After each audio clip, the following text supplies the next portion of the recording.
Good morning to all. I now convene, I'm supposed to do this. This is my first time. I now convene the February 9th and 10th, 2023 meeting of the Commission on Teacher Credentialing. Will the recording secretary please call the roll? Danette Brown. Here. Catherine Williams Brown. Jose Cardenas. Present. Juan Cruz. Here. Christopher Davis. Here. Michael De La Torre. Present. Marisol De La Torre Escobedo. Here. Anna Marie Francois. Makita Gwino Shire. Present. Megan Gross. Johanna Harwick. Present. Susan Aradia. Present. Bonnie Clark. Present. Ira Litt.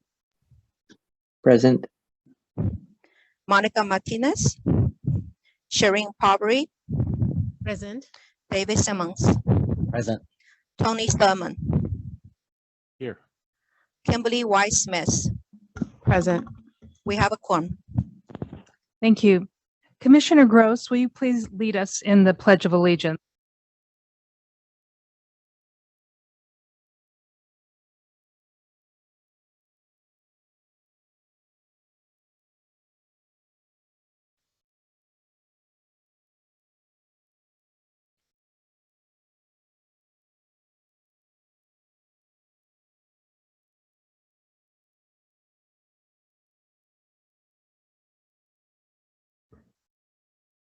First, it's my pleasure to welcome Superintendent Tony Thurman to the Commission meeting. Nice to see you again, Superintendent.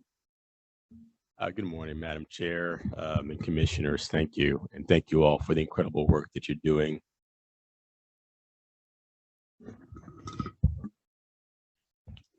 Good morning again. Buenos dias. Thank you, Madam Chair, and thank you, Commissioners, and to our incredible staff and Executive Director. Thank you for the great work you're doing on behalf of our California schools in support of teachers and teacher preparation and our 6 million students. And it is an honor to be here. We are deep in a conversation about recruitment that you might know. We've recently put on a series of career fairs for some 10,000 candidates who will be serving in our schools over the next several years, 10,000 every year. And so it's an honor to be actively and present in the meetings with you over these next 2 days. And I look forward to hearing from you what we can do to support teacher recruitment, teacher retention, the preparation of our teachers. Certainly eager to join with you in the work around the new standards around preparation around literacy and what we can do to ensure that our children learn to read by 3rd grade. And so once again, thank you for what you do. And thank you, Madam Chair, for the warm welcome. Thank you. We look forward to our continued partnership with you and your staff. Next, I would like to welcome Ira Litt to the Commission as the new faculty member representative. He's joining us via Zoom today. Dr. Litt is a professor at the Stanford University Graduate School of Education, where he also serves as the faculty director of the Stanford Teacher Education Program. Professor Litt is the co-lead of Stanford's initiative on learning differences and the future of special education. And he formerly served as the faculty sponsor of the Stanford Center for Opportunity Policy in Education. Professor Litt spent the last year as a Stanford Scholars in Service Fellow, engaged as a Senior Policy Fellow in the Office of United States Senator Cory A. Booker. A former public elementary school teacher, Professor Litt's research and practice focuses on teacher education, elementary education, and educational equity. Professor Litt previously served as executive director for the Teachers for a New Era initiative at the Bank Street College of Education from 2005 to 2007. Dr. Litt is also a former member of the board of directors of the American Association of Colleges of Teacher Education. His book, entitled The Bus Kids, explores the experiences of minority students in a voluntary desegregation program. Nice to see you, Dr. Litt. I look forward to seeing you in person. Thank you, Madam Chair. It's an honor to be here and to serve. Want to thank the governor for the appointment to the commission, and really looking forward to working with the rest of the commissioners to support this important work on behalf of the diverse students, families, and communities across the state. And I do look forward to seeing you in person at the next meeting. Thank you. Thank you. Finally, I would like to announce the appointments for the 2023 Executive Committee. The committee includes Monica Martinez, who will chair the Educator Preparation Committee, Johanna Hartwig, the Professional Practices Committee, Jose Cardenas, the Fiscal Policy and Planning Committee, Marisol de la Torre Escoveda, the Legislative Committee, David Simmons, the Certification Committee, and Megan Gross, the Appeals and Waivers Committee. Where's Megan? Thank you for accepting our invitation to serve. So now some general announcements, and you've heard these before. I'd like to remind everyone about the meeting procedures before we get to today's agenda. This meeting is being conducted at the Commission office and via teleconference. We have commissioners participating from the Commission building and also via Zoom. The public has the option to attend the general session of the meeting at the Commission office or participate remotely through Zoom webcast or U.S. toll-free phone number. In regards to your microphones, for those participating from the Commission office, the microphones must be turned on before you start to speak by pushing the button and then turned off once you're finished. You will know that microphone is on when the indicator light shows green. The microphones for individuals who are attending via teleconference have been muted to eliminate any background noise that may hinder others from hearing what is being said. Commissioners and presenters can unmute yourself, but please mute your microphone after you are done speaking. In regards to commenting or asking questions, commissioners attending the meeting via Zoom that would like to speak, please use your raise hand function feature in Zoom. Motions and roll call vote. Because this is a hybrid meeting, we will need to conduct each vote by roll call. In regards to Zoom identification, we would like to ask the members of the public who attend the meeting via Zoom and would like to make public comment to check their Zoom identification. Your Zoom identification is the name used when logging into the meeting. It is important that the Zoom identification is accurate so we can call on you appropriately during public comment. Next, we will cover the public comment procedures. The committee chair will announce when the public comment period is open during the presentation of the agenda item and ask for anyone who wishes to comment to notify the meeting moderator. Individuals who attend the meeting at the Commission office will need to submit a request to address the Commission card to the meeting moderator. The meeting moderator will notify the individual when it is their turn to speak. At that time, the individual will be able to approach the microphone and share their comment. Individuals who join the meeting via the Zoom webcast will need to click on the raised hand icon to inform the meeting moderator that they would like to speak on the item. The moderator will notify the individual when it is their turn to speak by calling their Zoom ID. At that time, the individual will be prompted to unmute their microphone and will be able to share their comment. The Zoom ID name used by the member of the public to join the Zoom meeting will be displayed to the public when the individual provides public comment. Individuals who join the meeting through the U.S. toll-free number will need to press *9 on their phone to inform the meeting moderator that they would like to speak on the item. The moderator will notify the individual it is their turn to speak by calling their phone number and will allow them to unmute their telephone. At that time, the individual will be prompted to press *6 and will be able to share their comment. Please note only a partial phone number will be displayed to the public when the individual provides public comment. Each of our committee chairs will have the discretion to set a time limit on comments depending on the volume of speakers seeking to speak on a particular item. We ask that you keep your remarks brief and focus on the particular item you are speaking to. And then finally, in regards to recording, please note this meeting is being recorded. After the meeting, the archived audio and video will be available via the Commission's website. Let's go to agenda item 1A. Item 1A is the approval of the December 22 minutes. We will now open for public comment. We have no public comments. Recording Secretary, are there any public comments? Thank you. We have no public comments. The public comment period for this item is now closed. Do I have a motion to approve the December 2022 Commission meeting minutes? Commissioner Hartwig? I so move. And do I have a second? Commissioner Brown, thank you for your second. Any discussion?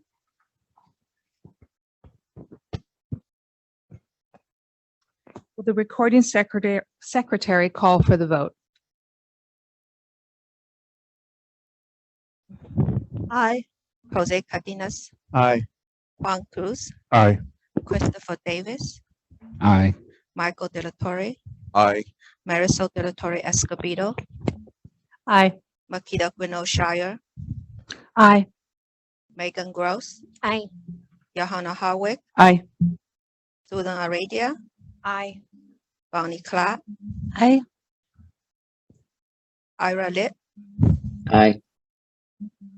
David Simmons, Aye. Tony Thurman. Motion carries. The next item is 1B, approval of the February 2023 agenda. We have agenda inserts for items 1C and 1H. Staff recommend that item 4D be tabled to a future meeting to allow additional time to gather information for the item. We will now open for public comment. There are no public comment. Thank you. The public comment period for this item is now closed. Do I have a motion to approve the February 2023 agenda and table item 4D to a future meeting? Superintendent Thurman, thank you. Do I have a second? Commissioner Simmons, seconded, thank you. Any discussion?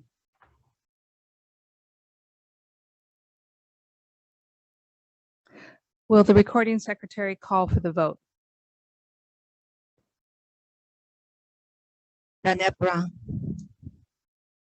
Aye. Jose Cardenas, Aye. Juan Cruz, Aye. Christopher Davis, Aye. Michael De La Torre, Aye. Marisol De La Torre Escobedo, Aye. Makita Quino Shire, Aye. Megan Gross, Aye. Johanna Harwick, Aye. Susan Aradia, Aye. Bonnie Clark, Aye. Ira Litt, Aye. David Simmons, Aye. Tony Thurman. Motion carries. Thank you. Agenda item 1C is approval of the February 2023 consent calendar. We will now open for public comment.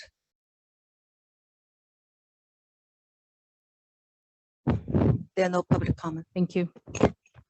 The public comment period for this item is now closed. Do commissioners have any items they would like to consider in closed session? Commissioner Hartwig? I have two items I would like to pull. Number 67, Anthony Payan, Payan, and number 68, Jeremiah Perez. Thank you. Commissioner Davis?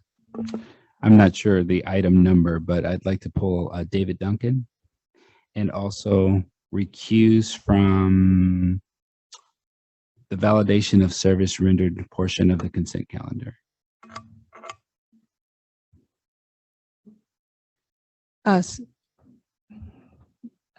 Commissioner De La Torre. Yes, I Oveda. need to recuse myself from number 8, Alexandra Biddle. Thank you. Commissioner Cruz? I'd like to pull number 18, Anthony Chu. Thank you. Yes, Commissioner De La Torre. I'd like to recuse from items 16 and 91.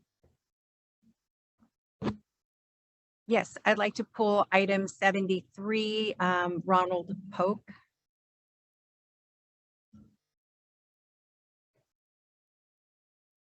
And I need to take a moment to recuse myself, but I forgot what number it is, so bear with me.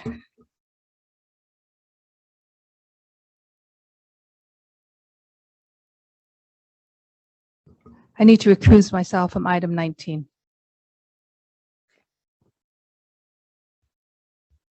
I do need to recuse myself, CS 19. Thank you.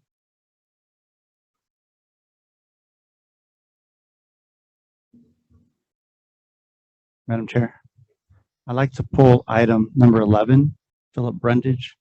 I'd like to recuse myself from item 70, Rebecca Plott.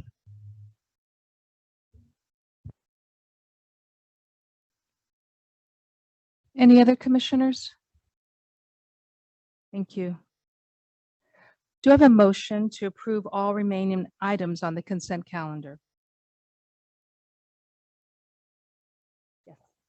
Commissioner Platt, do I have a second? Yes, Commissioner De La Torre. Recording Secretary, will you please call for the vote? I just need to. Danette Brown. Aye. Jose Cardenas. Aye. Juan Cruz. Aye. Christopher Davis. Aye. Michael De La Torre. Aye. Marisol De La Torre Escobedo. Aye. Makita Gwinnett Shire. Aye. Megan Gross. Aye. Johanna Howard. Aye. Susan Aradia. Aye. Bonnie Clark. Aye. Ira Lit. Aye. David Simmons. Aye. Tony Thurman. Motion carries.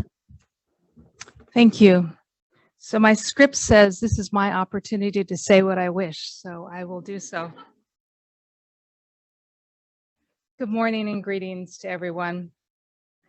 As we begin this new year together, let's take a moment to acknowledge the contributions of all Black Americans whom we celebrate during Black History Month. I want to thank the staff for all of their work in preparing for this meeting. I appreciate each and every one of you. I can't see all of you over there, but I appreciate all the hard work that you have engaged in to get us ready for this meeting.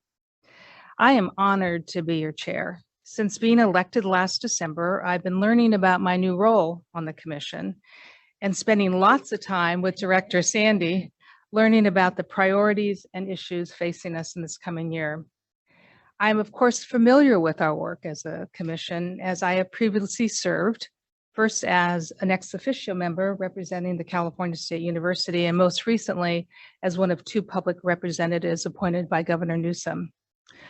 As you know, the commission's responsibilities as framed in statute include 4 primary areas. These are educator preparation, where we set rigorous standards for the preparation of the education workforce, accrediting educator preparation programs to ensure quality, and developing and maintaining educator performance assessments and examinations. Our second area is around educator licensure, where we license California educators, we monitor their assignments, and we investigate educator misconduct and discipline educators. Our third area is developing and disseminating reports on key issues, including educator supply and credentialing. And the final area is administering and monitoring grants for educators entering the teacher pipeline. This is our work as a commission, and these are the lanes in which we work. In thinking about my new role, I reflected on a comment a fellow commissioner shared with me, I think it was Commissioner Simmons, that many people really don't understand the work of the commission unless you have a reason to come before the commission. I also think that if you don't come before the commission, you don't understand the deep and deliberate ways in which we work, and I look forward to continuing in that manner. Our general counsel will also be pleased to know that I've been studying the CTC policy manual and Bagley-Keene rules to ensure that I'm facilitating our deliberations in an appropriate manner. This is all to say that as your new chair, I've come to understand the major responsibilities of the commission in deeper ways, which is especially important and timely as we continue to engage in our strategic planning process. I'm aware I have some big shoes to fill, and my commitment to all of you, fellow commissioners, higher education, PK-12 partners, and the public is that I will continue to work in a thoughtful and heartfelt manner, keeping students and educators front and center. Before I end my remarks, I think it is important that we acknowledge the recent events that have occurred in this new year. The multiple mass killings, including the recent shootings in Monterey Park in Oakland that impacted the AAPI community especially hard. The killing of 2 more Black men, Tyree Nichols and Keenan Anderson, and the 6-year-old child who allegedly shot his teacher, should give us all pause as we begin our work as a commission. I know we have all processed these events in our own ways with family, friends, and our communities, and yet I still feel outrage and sadness for the individuals and their families. I find some comfort in the writings of our former First Lady, Michelle Obama, whose new book is entitled The Light We Carry. Reflecting on the events of last year, she writes, "Have I felt angry? Yes, I have. Have I felt despondent in moments? Yes, that too. Am I shaken anytime I see rage and bigotry masquerading as a populist political slogan about greatness? You bet. But am I alone in this? Thankfully, no.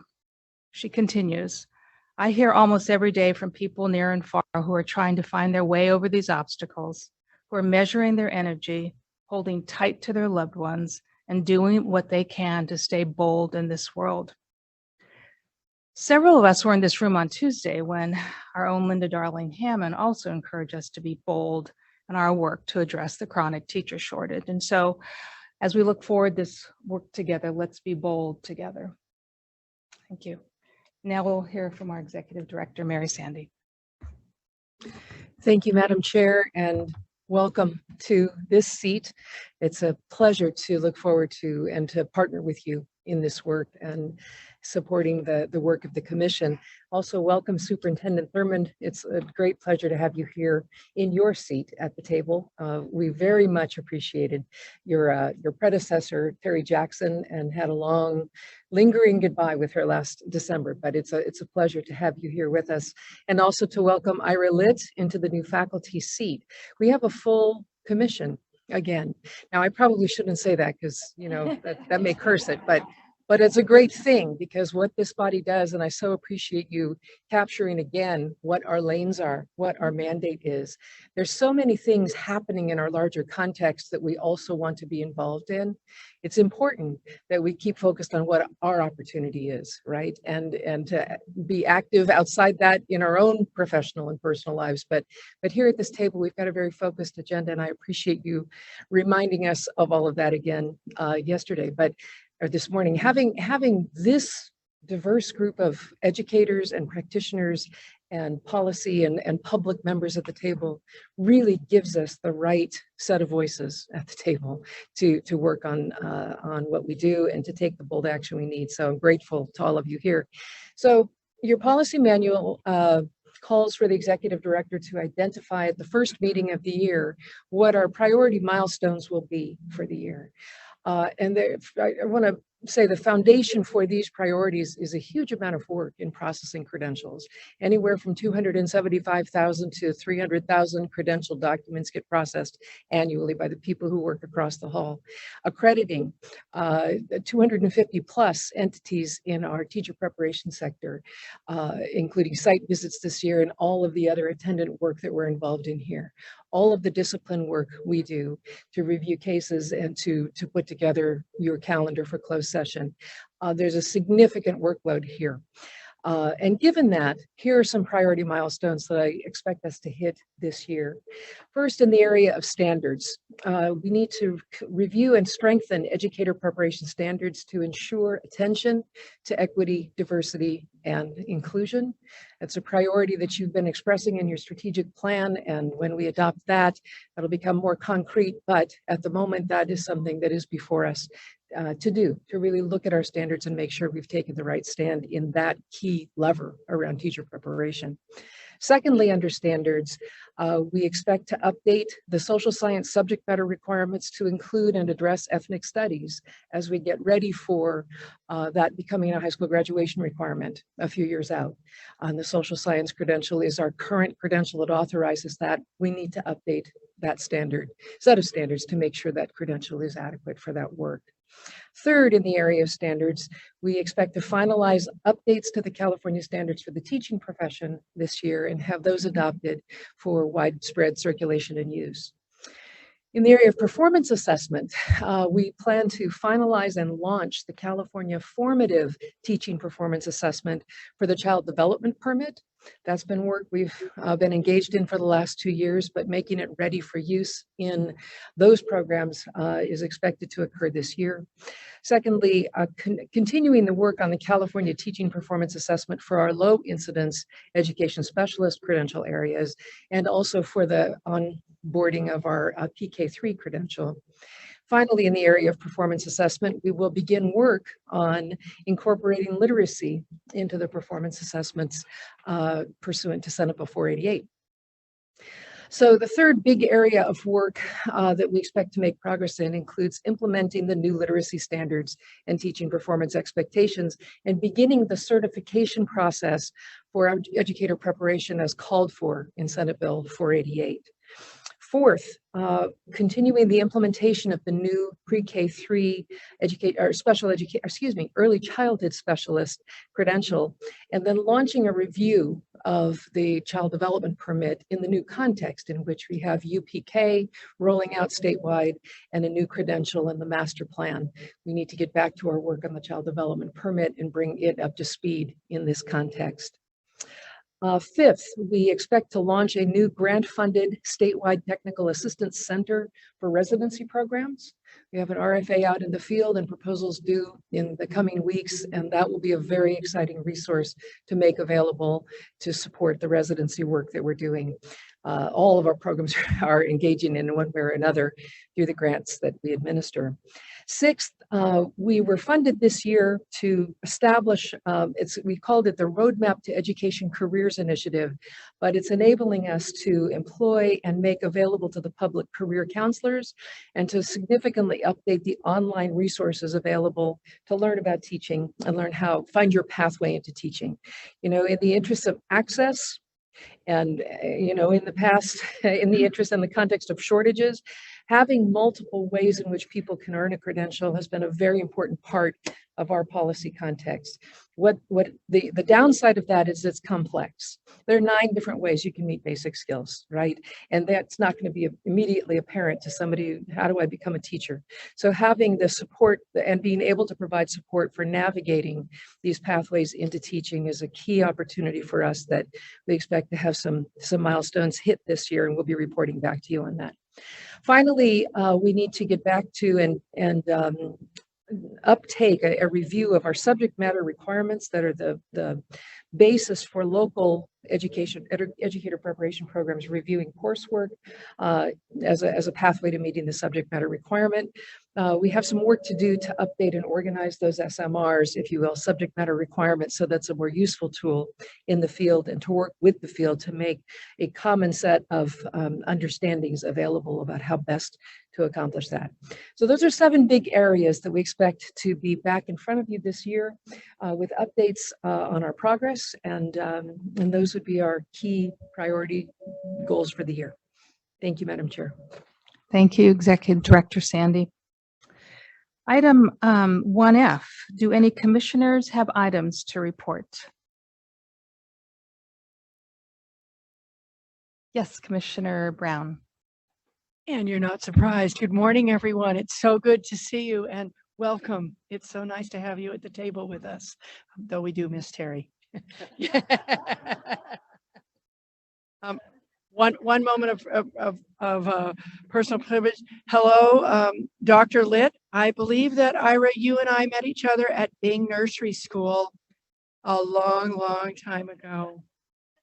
So it's really nice to see you here. Hey, and it'll be great to have you at the table next time. I have a few things to say as usual. It's pretty exciting to be on the commission right now and have the support of all of you and of our state for our early childhood education work. Lots of things have been happening. Universal Pre-K has a mixed delivery and work group for this year and next, where we're looking at our purpose and our charge, and it's a group statewide, including the State Department of Education, university and college people, LEAs. It's really exciting to be able to be working together. There's also a Network Exploratory Advisory Group sponsored by the Starfish Institute with the Heising-Simons Foundation for this year and next. And then besides all the work that the commission has done that you've described, the commission just initiated a pre-K to 3 community circle that I have to talk about because the first meeting was this week. There were over 80 people there, COEs, private institutions, CSUs, UCs, community college, LEAs. It was great. And it had, you'll excuse me for saying this, it had that ECE, we're in the sandbox, we're doing the work together. Renee, thank you for initiating it. Rosemary Wren was there. Debbie Keeler's been with us all this time. Phyllis was with us. It was just really exciting. And with this huge turnout, I think we're going to have monthly meetings. And I think once again, what it really helps us do is see what everybody's doing around the state while we build this thing. And I think that's really great. And then just finally, we started this semester at the community colleges, and in my little world, we're already working together to put together a group with our neighbor, San Francisco State University, and that includes the community colleges. We're really excited about it. And I was just saying to Jose, at least a quarter of both my beginning students and my student teachers indicated interest in getting this credential. Really exciting about that. So with pathways coming from community college up, yeah, we're going to do this. So thank you. Thank you, Commissioner Brown. Other commissioners? Yes, Commissioner Francois. Good morning, everyone. It's good to see you again. All of us are here, huh? Wow, we've got to take a photo. It's a photo op. Well, Ira? Yes, I see you up there, Ira. It's good to see you again. And welcome, Superintendent Thurman. So the first and foremost in my report, I want to share a little bit of personal news, and that is, you all know I've spoken of my daughter before because she is a neurocomplex learner and schooling has not been easy for her. And she just finished her teaching credential program at Cal State Northridge with flying colors, I might add. She gets it from her mama. And 2 days ago, she signed an early contract with the Los Angeles Unified School District. Every doctor since the time she was 2.5 years old, every specialist prepared us for the worst, prepared us for her not succeeding in college, let alone in school, let alone life. And while I think that my husband and I can take a little bit of credit, it was her tenacious spirit and will to create a pathway in life for herself that led her to this. And she said to me, you know, I asked her, I said, wow, you've seen me teaching for 30 some odd years. It's not easy. Why in the world would you choose to do this? And she said, Mommy, I want to do for children like me what you have done for children like you, because we see the world differently and the world needs to see us differently. So, wow, I could stop my report right there, but I know we have other business at hand. I also, you know, Chair Grinnell-Shire, I want to acknowledge and thank you for acknowledging the recent lives lost to both ignorance and hate, to violence and misunderstanding. And it gives us pause to think about what our responsibility is to ensure that these kinds of incidents do not continue to happen, particularly in our most vulnerable communities. So thank you for putting that on the table first thing this morning.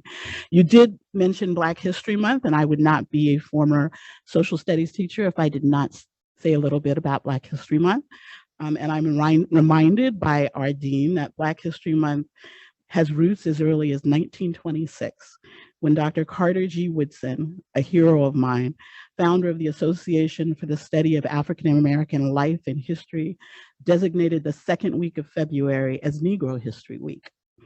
The timing was deliberate and it was meaningful, as the week includes the birthdays of both Abraham Lincoln and Frederick Douglass.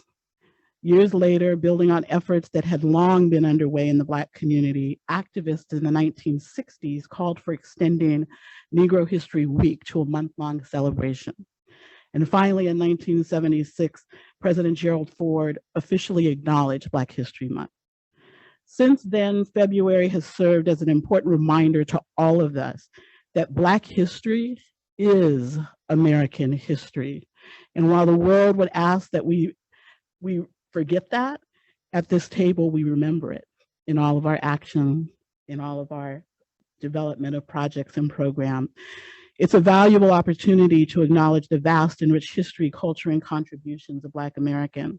And it's a welcome chance to be reminded of the centrality of equity, inclusion, and justice in our work, supporting a robust ecology of learning for aspiring and accomplished educators across the state. And I just want to thank all of the commissioners and all that you work with for ensuring that we stand up to that challenge in the work that we do with one another today. I've taken a lot of time, so I think that the two reports that I would like to give today is just a reminder that the UCs continue to be actively engaged in doctoral education through the California Teacher Education and Innovation Research and Innovation Network, led by Dr. Tina Sloan, our former chair at UC Santa Barbara.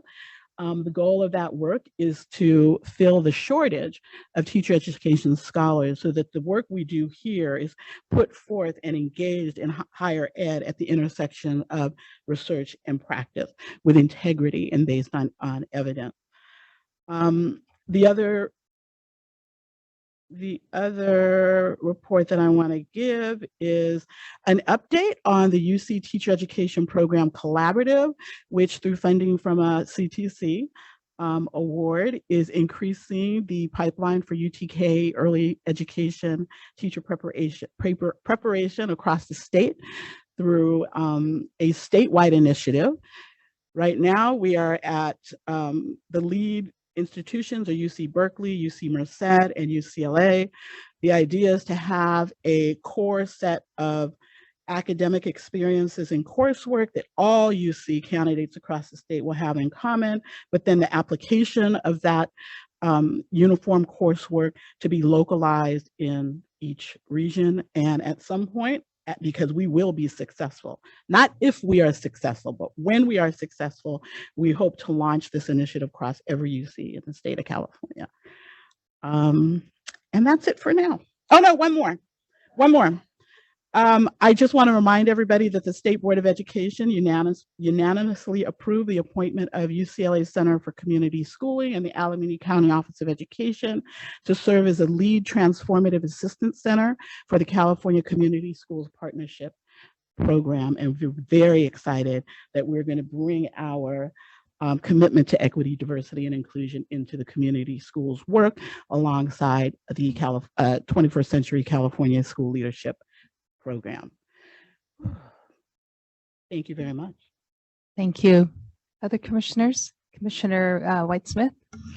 Good morning, colleagues. I'm excited to sit here as Chair Grenache Shire's first meeting. I'm excited to have you at the helm. I wanted to also acknowledge Black History Month by just sharing a little bit of my recent trip to Egypt. One of the exciting elements of my trip was that we had a Nubian Egyptologist be our guide for the entire trip. And so his perspectives were very unique and centered and rooted in Africa. And one of the things that he shared with us that was frustrating when he gave tours with Americans was the lack of knowledge about Egypt and how it is located in Africa, and that the people are African and see themselves as Black. He also said it was frustrating the inaccuracy with which the history of Egypt is taught. He said people still believe that we do not know how the pyramids were built. He said, is it so hard and difficult to realize that the Black ingenuity built the pyramids and it was well documented? We know how they were built. It wasn't aliens. It wasn't, it wasn't that they had superhuman powers at the time. It was ingenuity. It was architectural design. And so as we think about how we reconstruct our standards and center the different cultures, the different ways of knowing, the different knowledges, please know that the world is watching us, right? They are watching us.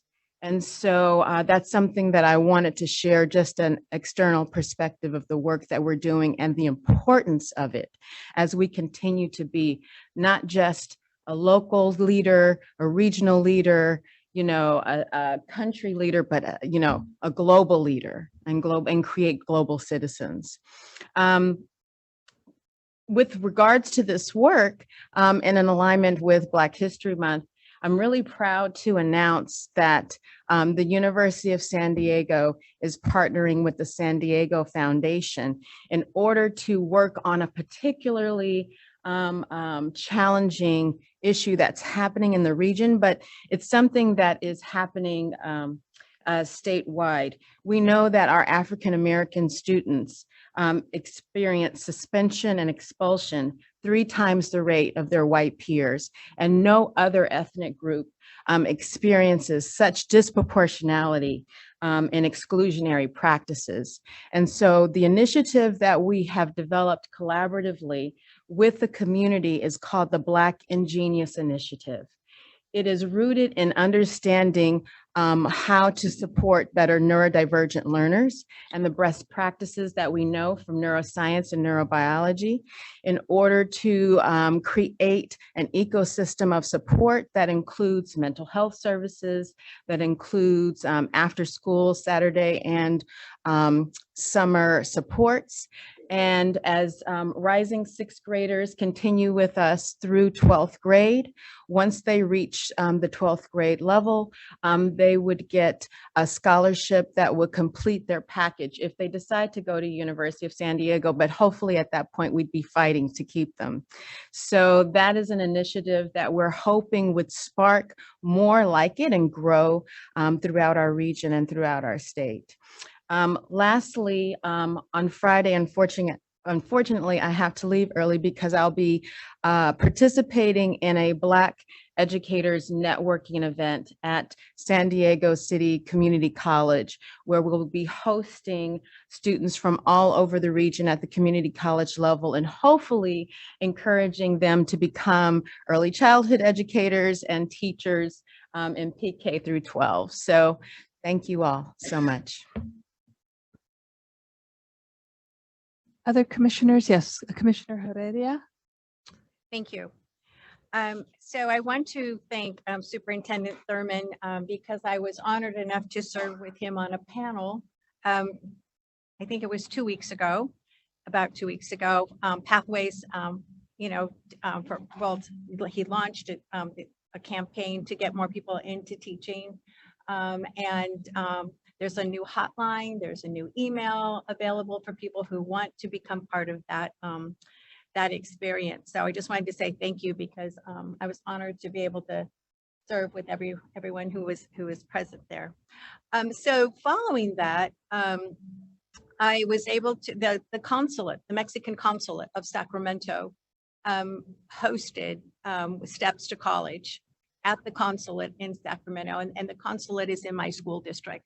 So officials from all over came. Every university in California was represented, and universities outside of the state, and also universities in Mexico, letting kids know that, that you can consider the idea of going to college abroad.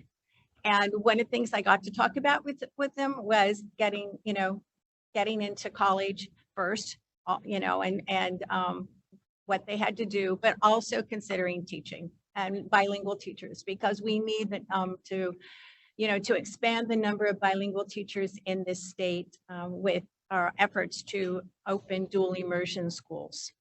So that was a great experience.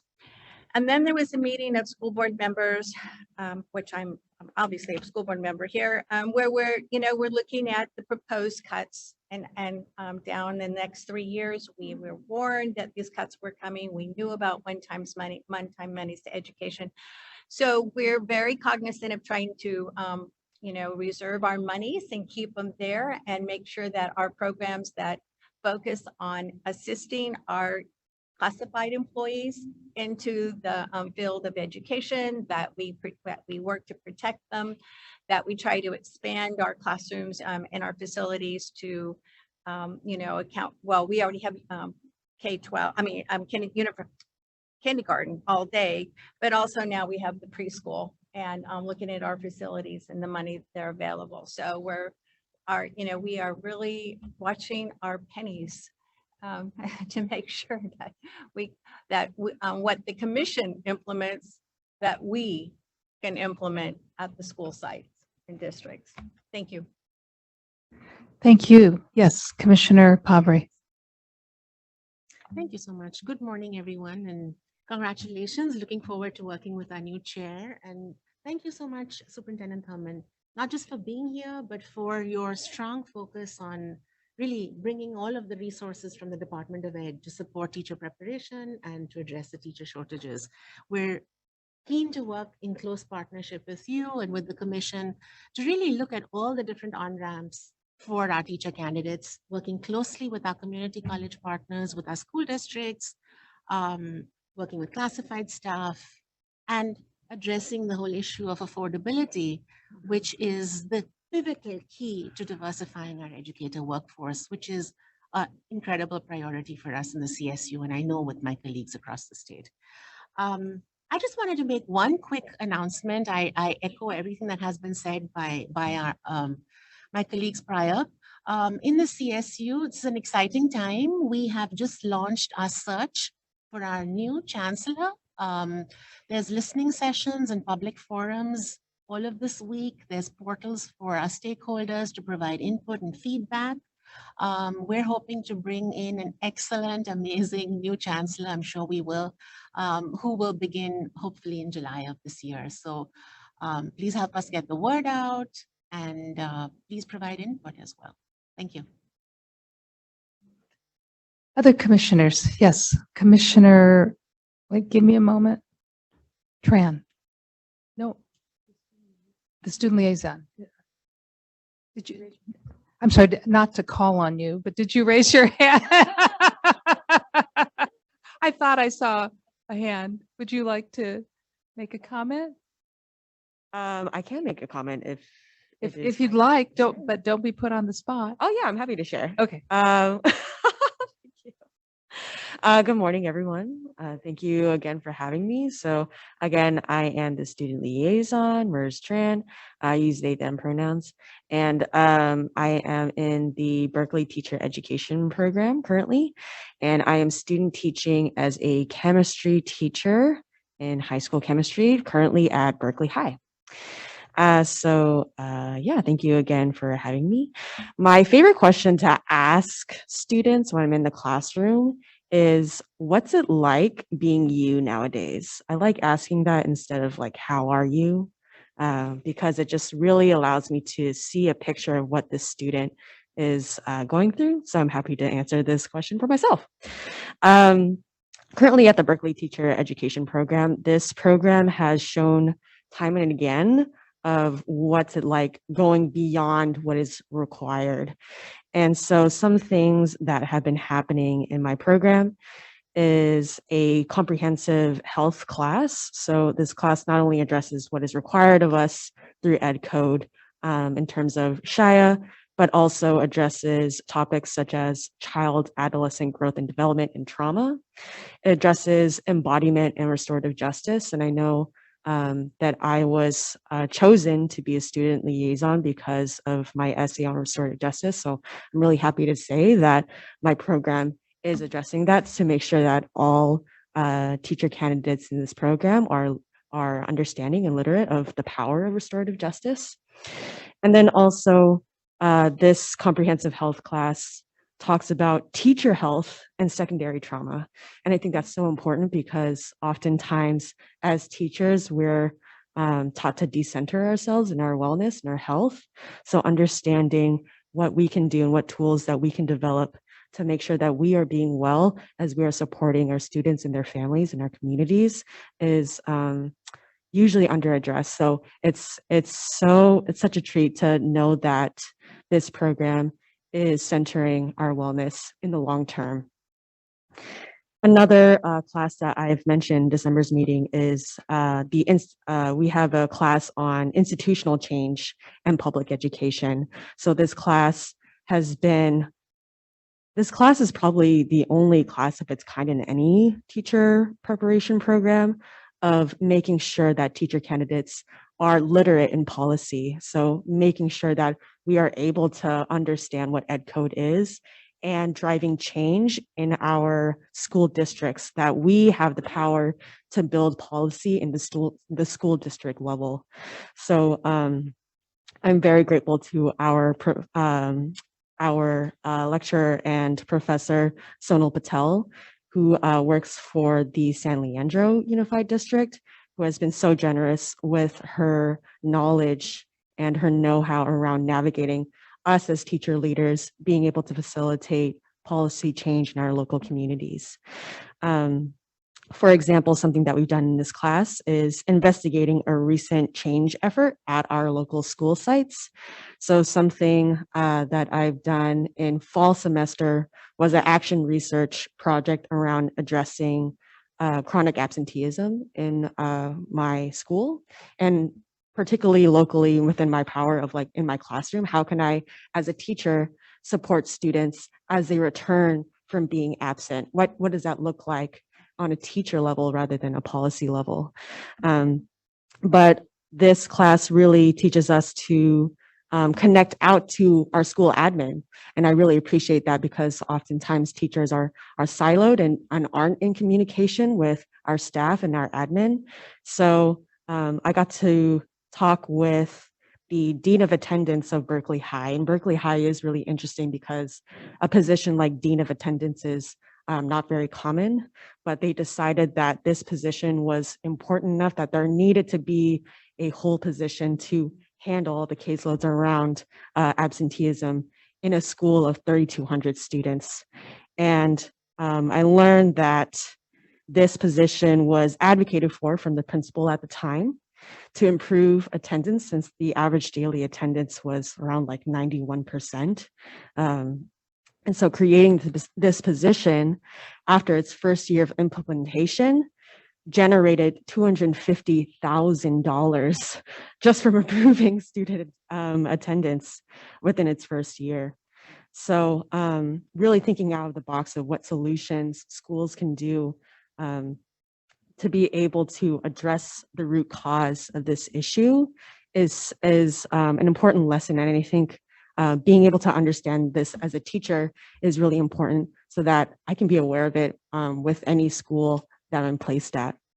We really unpack Anthony Brick's 5 essential supports for school improvement. So really thinking holistically of how school change happens.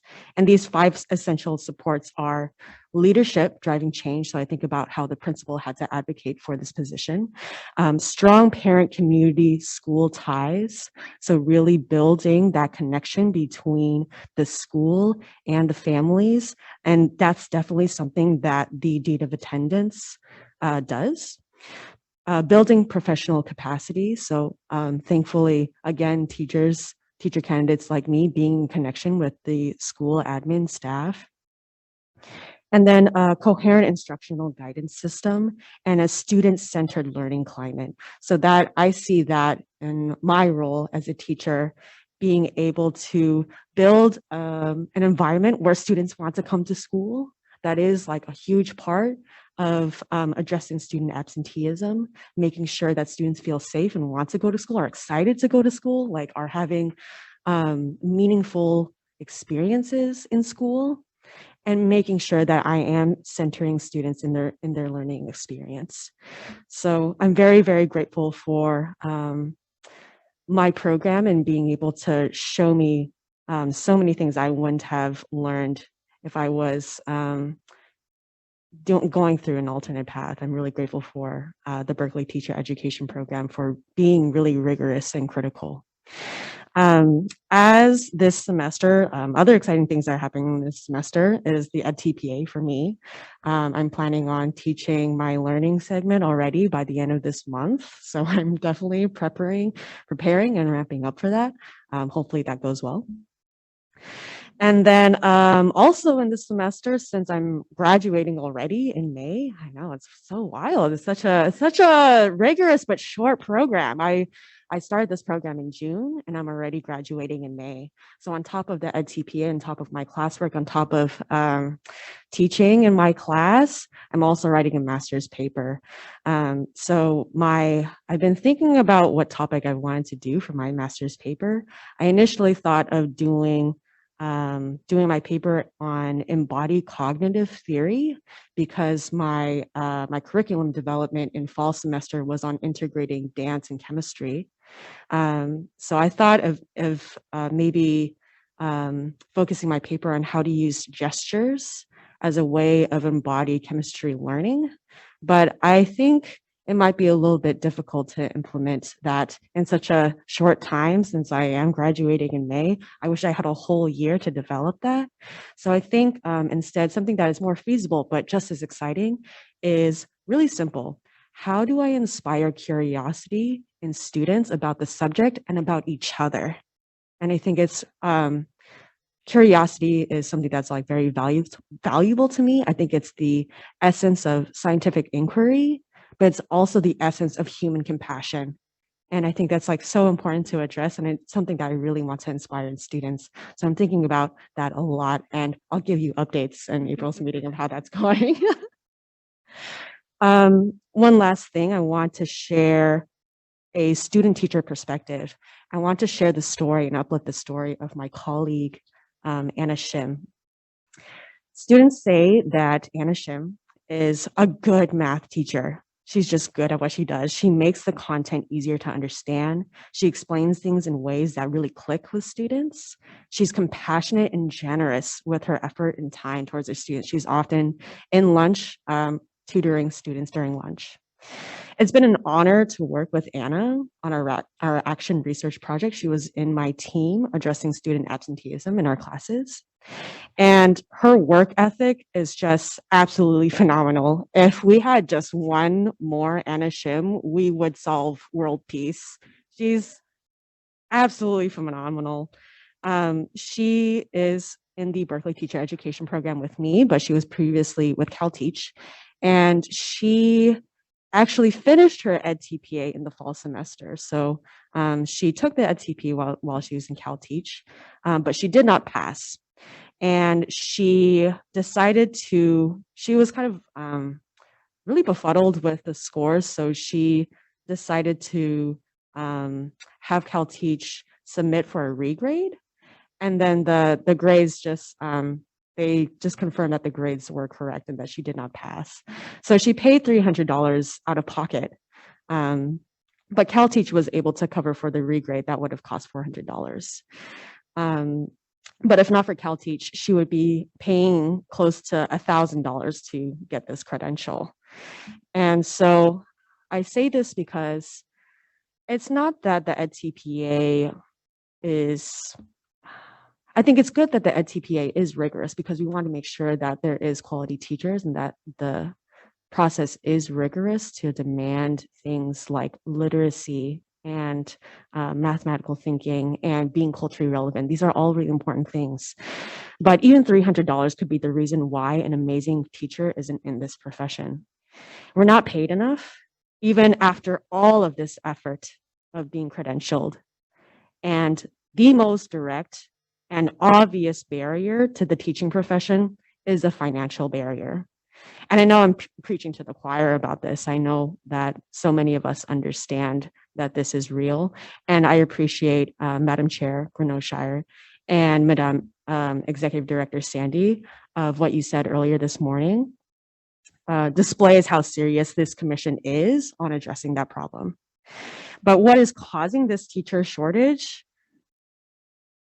It's to the point where we need to find people who are foolish enough to come into this work.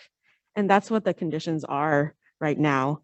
One of my colleagues, BK, the pay for the step one pay to teach in the district that they grew up in is $40,000.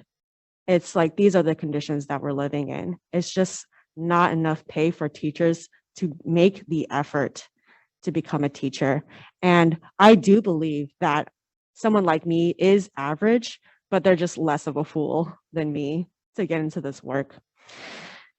But being a fool and being hopeful are often the same things, but from a different vantage point. And so I say this because we can be hopeful, but that doesn't mean that the conditions that we are in have to be unreasonable. And I know that the commission is really working towards making the conditions reasonable for teachers to want to come into this work. So I'm so grateful that everyone is here to take this work so seriously and to really think about this and really addressing these issues. But I know that you all have brought me here to keep it real with you all, and I'll continue to do that. I will continue to name this until the conditions have transformed so that I don't have to name this anymore. But I thank you so much for this time. It's such an honor to be here, and I'm excited for the conversations that we'll have today and tomorrow. Thank you for having me. Thank you, Student Liaison Tron, for always keeping it real at this table. I think the executive director just wanted to make one comment. Well, two comments. First, you give me hope that there are lots of people like you out there in the 10,000 people who are foolish enough to choose teaching and hear the call. Come do it. It's the right work, and let's keep working on the right conditions to make that successful. One of the things that is available to your colleague is a fee waiver that would have covered her fee.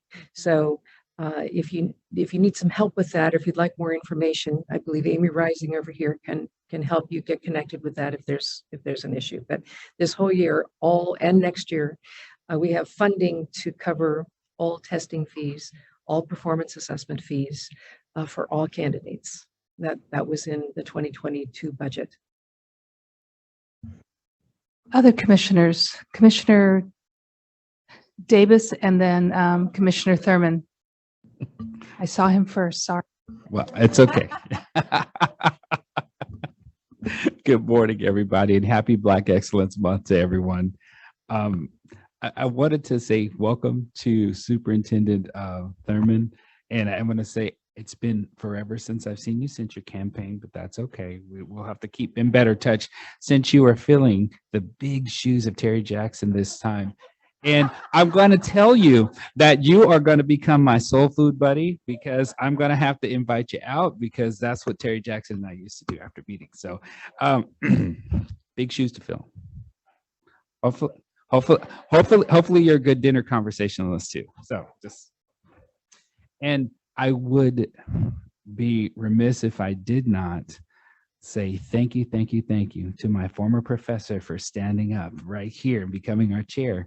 Thank you, Professor Grenoshire. Well, so I wanted to and thank you, Mers, for opening the door for this conversation that I'm about to have in my presentation. I'm going to give you two instances from the field. As a teacher, a language arts teacher, and in the classroom, I had the pleasure this year of bringing my students along on a journey. And I'm trying to help give my students a voice, because they didn't know that they had said voice. So we've done some interesting things like poetry slams this year. We've had these big debates in our class. We've had these grand presentations, and I've been trying to help increase our attendance numbers too, because we were at a 96-98% attendance rate, and we've dipped down to about 92 to 94%, and that was presented at our last board meeting in Berryessa. And so I'm trying to figure out how to get more kids in school and regularly, because at my school especially, we have a lot of deficit attendance numbers. And one of the things that I've been trying to do is just make it a happy place for 8th graders. We have a high unhoused population. We have a high foster youth population. We have a lot of students who are going through things in the community that make it so that it's difficult for them to see themselves being successful in school. So watershed moments are coming. So get your Kleenex ready. So in this particular school, we have the lowest library circulation rate. And so I bring in with me all of the discarded books from the district. I go dumpster diving and I pull books out, class sets of books. And the one book that I kind of resonates with me personally is called Warriors Don't Cry. It's by Melba Patillo Beals, and she now lives in Berkeley, because I know there's a lot of Berkeley folks here. But she's one of the original Little Rock Nine. And so while there are kids that are struggling to come to school, I try to make a case for here are people who really wanted to be in school, and they were almost killed on a daily basis trying to get there. So they risk their lives so that we can sit around tables like this and be a diverse group, and ask students to just look at the diversity in the classroom and know that every time one of them misses school, that presence, that energy is missed.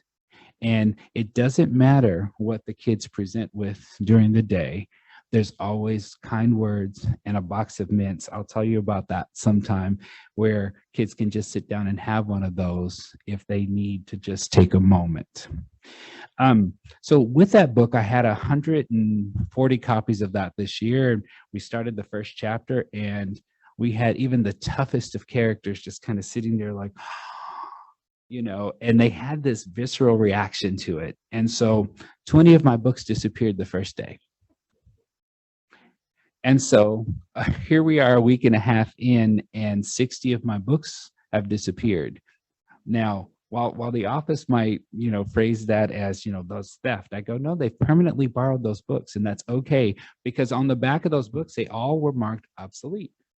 So again, there are kids that cut school a lot, and because again, our attendance issues, they cut school, they'll come to my class and then cut again and go away. And they come there for the experience of that book, those debates, all of those things that we're trying to get to keep the kids in school. This is related to my national board journey, because I continuously go through that process with the candidates that I support at Stanford through the NBRC. And I try to think differently every year. How would I, as an accomplished teacher, keep my students afloat, keep the teacher supply going? How do I just keep participating in the community of practice for every aspect of education for me personally? I'm a child who grew up integrating schools in Los Angeles Unified School District. And I know that people often ask me when I sleep, because there's several commissioners here who say that all the time. You need to get more rest. I sleep about 4 hours a night, and I'll tell you a perspective. Melba Beals Patillo and I have that same spirit, where I got up at 4 o'clock every morning as a child, got on a school bus by 5 o'clock in the morning, and just to get to school by 8 o'clock. So that was a 3-hour journey every day to and from school. So I spent 6 hours commuting. And so I have that same spirit as an adult. I do as much as I can for as long as I'm awake.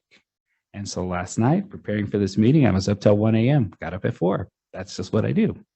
And so I just wanted to put out there that there, and as our student liaison, Tran, thank you so much for eloquently stating that, about how there are people out there with the lived trauma. And some of us, the secondary trauma comes, but we also grew up as children of trauma, in trauma, immersed in it, right? And have chosen this work foolishly, but not foolishly, intentionally too, to go into this work to support kids who had that same lived experience. Shifting gears a bit, I want to acknowledge our CTA partner, and I'm going to mention him by name, Adam Ibrahim. Thank you so much, sitting out there in the gallery. Speaking of teacher supply and retention, I had a seat at the table to help write a grant, and thank you to our CTA partner, and again, Adam Ibrahim, for helping in this process to facilitate this between CTA Stanford and the UCLA Center X. If fully funded, our BIPOC grant will be able to support and mentor our BIPOC candidates through the process of becoming National Board Certified Teachers. Not only are we filling the teacher supply, but we are helping to retain the teachers in the profession, because some of us who have been in a profession a little long sometimes get a little bored, a little disenchanted with the idea of being a teacher. But then this really engages you. This puts the fire back in you to keep going, to keep pursuing, and keep understanding and centering our students as the centerpiece of why we do what we do. Foolishly, sometimes, yes, but intentionally all the same. Thank you, Student Liaison Tran. And I also want to offer, if you need someone to come into your classroom and film, I'll come film for your TPAs. I do that for my candidates for National Board as well. Thank you very much, everybody, for listening, and have a powerful rest of your Black Excellence Month. Thank you, Commissioner Davis. Other commissioners, before we move on to liaisons? Yes, Commissioner Cardenas. Oh, no. Oh, jeez. This is my first meeting. Now we're going to go to the superintendent. You were correct, Madam Chair. C comes before T. I believe Commissioner Cardenas is. Commissioner Cardenas, he said you go first. Thank you, Superintendent Thurman. Thank you for everyone being here, and thank you for listening to us. This has been can't believe it's February 2023, right? Really quick, and it's already a quick 2023. I just would be remiss if I did not address how our student liaison Tran also inspires curiosity in all of us, and also inspires even more human compassion to all of our candidates. With the struggles they go through to try to come into this profession. So I really appreciate you being here at the table and providing that voice, because it's needed. And I also want to add that this year, or this month, is also National School Counseling Week, or this week, I'd be remiss. And the theme is helping students dream big. And so it's a proper theme, right? Because we want to help students dream big, because sometimes their dreams get crushed at a very early age. And our goal as school counselors, there's over 11,500 school counselors in California, but we're serving a huge population. We brought our numbers down probably to about 508 to 1, and we used to be over 800 to 1. So we've done some really good work in California to provide social emotional supports to our students, to provide college and career awareness, and also assistance, and then also academic awareness. Many of you might recall your school counselor, and you probably remember your high school counselor, but you don't maybe recall an elementary school counselor, right? That was not something that was really in our time. And even a middle school counselor. And we remember our school counselors possibly just sitting in their office. They would come see you when you had to change your classes. And that's changed. The new model is really to, go and talk to students. It's a multi-tiered, multi-domain systems of support, where we focus on all three areas of academics, college and career, and social emotional, because that's what our students need. And Superintendent Thurman was actually an awardee of a CASC awardee back in, I think it was either 2018, 2019, for supporting school counselors and his work. And so it's not just school counselors that do this work, it's also other professionals like our school psychologists, our school social workers, our mental health clinicians. But for this week, we pay particular attention to our school counselors in this nation and what they do. And so I talked to a lot of school counselors this week, and I said, why did you become a school counselor? I even have former students that became school counselors. I'm like, why would you do this work, right? And it's really because they want to come back and help the community. They want to come back and motivate and support and be change agents. They know that they are one of many who are trying to tackle this. And because of that, they're going to make a difference.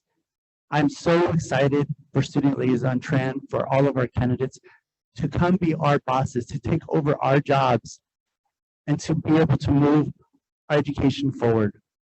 And so part of school counselors, we go into this profession to support our communities of color, our foster youth, our homeless youth, our families in transition, our EL students, our most vulnerable student populations. And because of this, we work in all areas. We also work in child welfare and attendance. We focus on chronic absenteeism. That's one of our goals as well. We also focus on transitions from elementary to middle school to high school to college. I have a lot of former students that come back and ask me for assistance, and I try to bridge them with our next partners, either the CSU, the UC, or the community college system, or the world of work. And because of that, we really want to shed light on the work of school counselors because it is a unique task because we multitask. We do a lot of different jobs. I see us as utility players at times, if you ever play any kind of sport. But we also have to be very focused, very intentional, very strategic by looking at data, by looking at what we can do to make an impact for our students. And so this week, as we celebrate National School Counseling Week, we are not ones that say, come celebrate us, give us, bring us something. No, actually, we go out and we provide lessons to students. We go out and provide advocacy of the work that we're doing. We go out to let everybody know that we are here to help because sometimes students don't know where to turn. And because of that, we also have a deadline coming up for financial aid, which is March 2nd. And financial aid impacts our high school students. It impacts our students when they go on to their next world of college, even career technical education. And so because of that, we really need to do this together to try to get our students to fill out their financial aid applications, even for our candidates. And for our candidates to receive as much financial aid so they can pursue their goals of moving into this profession. And last, what I'd like to say is recently I attended a webinar at the California Student Aid Commission, and it was in conjunction with multiple PPS holders to talk about the residency programs and how to fund their education and how to come into this profession. So there's a lot of good work out there, and I just wanted to say thank you to everybody who is doing their best and doing some and more and not getting enough sleep, like Commissioner Davis, because we know that our teachers, our educators are always sacrificing. Our administrators, for example, our superintendents that are here, we know that they don't sleep, that phone rings all the time. Our HR personnel, who's always working even on Saturdays and Sundays. So know that educators make a sacrifice, and just want to say thank you for all your work and really appreciate being here. Thank you. Thank you, Commissioner Cardenas. Superintendent of Public Instruction. Thank you, Madam Chair. I wasn't going to say anything until all the comments about Terry Jackson got started. So I'm going to give you my mea culpa and state the obvious. I'm no Terry Jackson, and I never will be. But I'm grateful for Terry Jackson and for all the Terry Jacksons who I've had the experience of meeting. Not only did Terry Jackson fill this seat for those 4 years as my representative here, Terry Jackson was my coach for 12 years as a policymaker. She was just advising me on all things education. Even when I wasn't in an education role, when I was a city council member, she was talking to me about education. As a school board member, she was talking to me about what it really looked like, what the policies really look like in her classroom. As a legislator, she was telling me, this is the keep it real moment. And as state superintendent, she was not shy to let me know the keep it real moment. So I'll never be able to say enough thanks for Terry Jackson and what she represents to the profession as a 30-year educator and as a mentor to me. She is enjoying a well-deserved retirement. I'm hoping that she won't retire from coaching me. And we will work to have another representative who will attend many of these meetings. But because we had the moment upon Terry's retirement, I thought it fitting as an opportunity to be able to be with you all and experience from myself. Because like many of our students, I learn by doing and having context. And I can't tell you how grounding even just the first few moments of this meeting have been for me, hearing the report outs. I'm already full. And I'm like, wow, we got 2 more days to go. And I'm inspired by Keep It Real moments and, by all of the accounts of why Black History Month and Black Excellence Month is important. And what are we going to do, not just in this month, but in every month to change the narrative about what happens to African-American students and Black students. And when we talk about Black history, I always say, okay, I love that the students were taking the books. I love that. I hope that continues. We might even be able to subsidize that. Just have them just keep taking them, right? Because they're learning and they're choosing to learn in their own way when what they need to get for whatever reason they're not getting.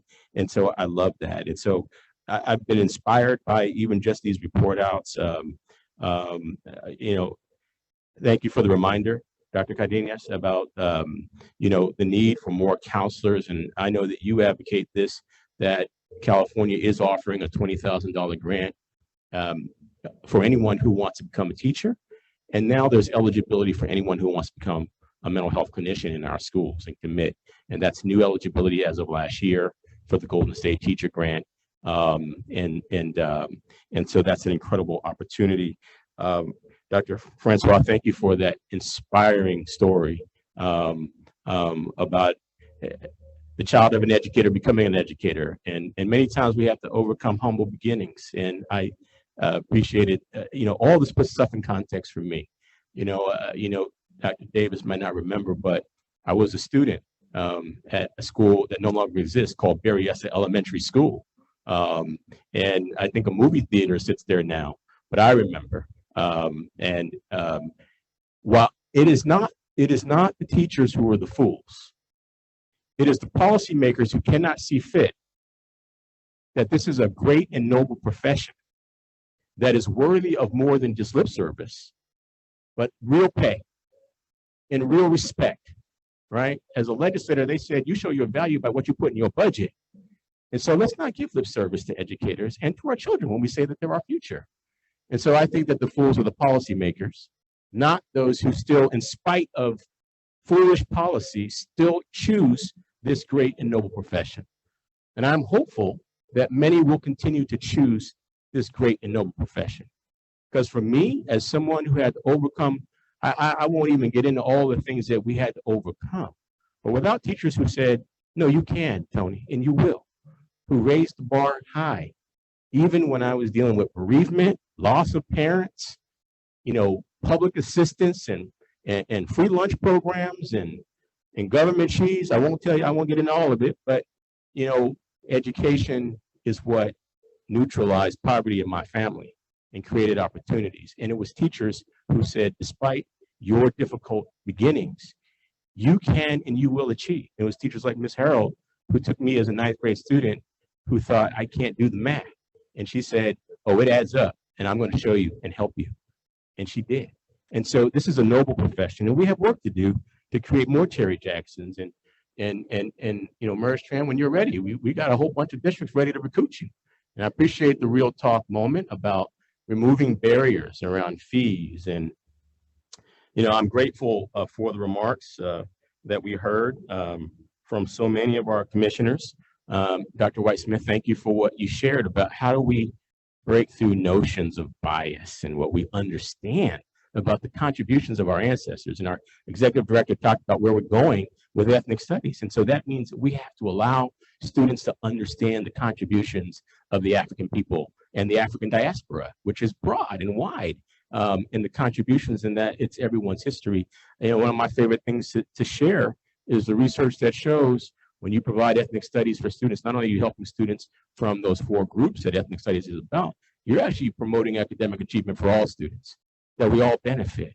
As Dr. Francois said, it's everyone's history. And so I'm inspired, and I do take in what you offer about the challenges that you all experience and that your colleagues experience. And I want you to keep sharing those with us so that we can look for solutions, so we can advocate by remove barriers. And while I'm not Terry Jackson, nor will be, and never will be, we do have great staff who are in these rooms every meeting, and they can help me and help you in how we deal with it. I want to acknowledge Tara Bennett Brown and Kristen Cruz Allen and Laura Ramirez, who are here today.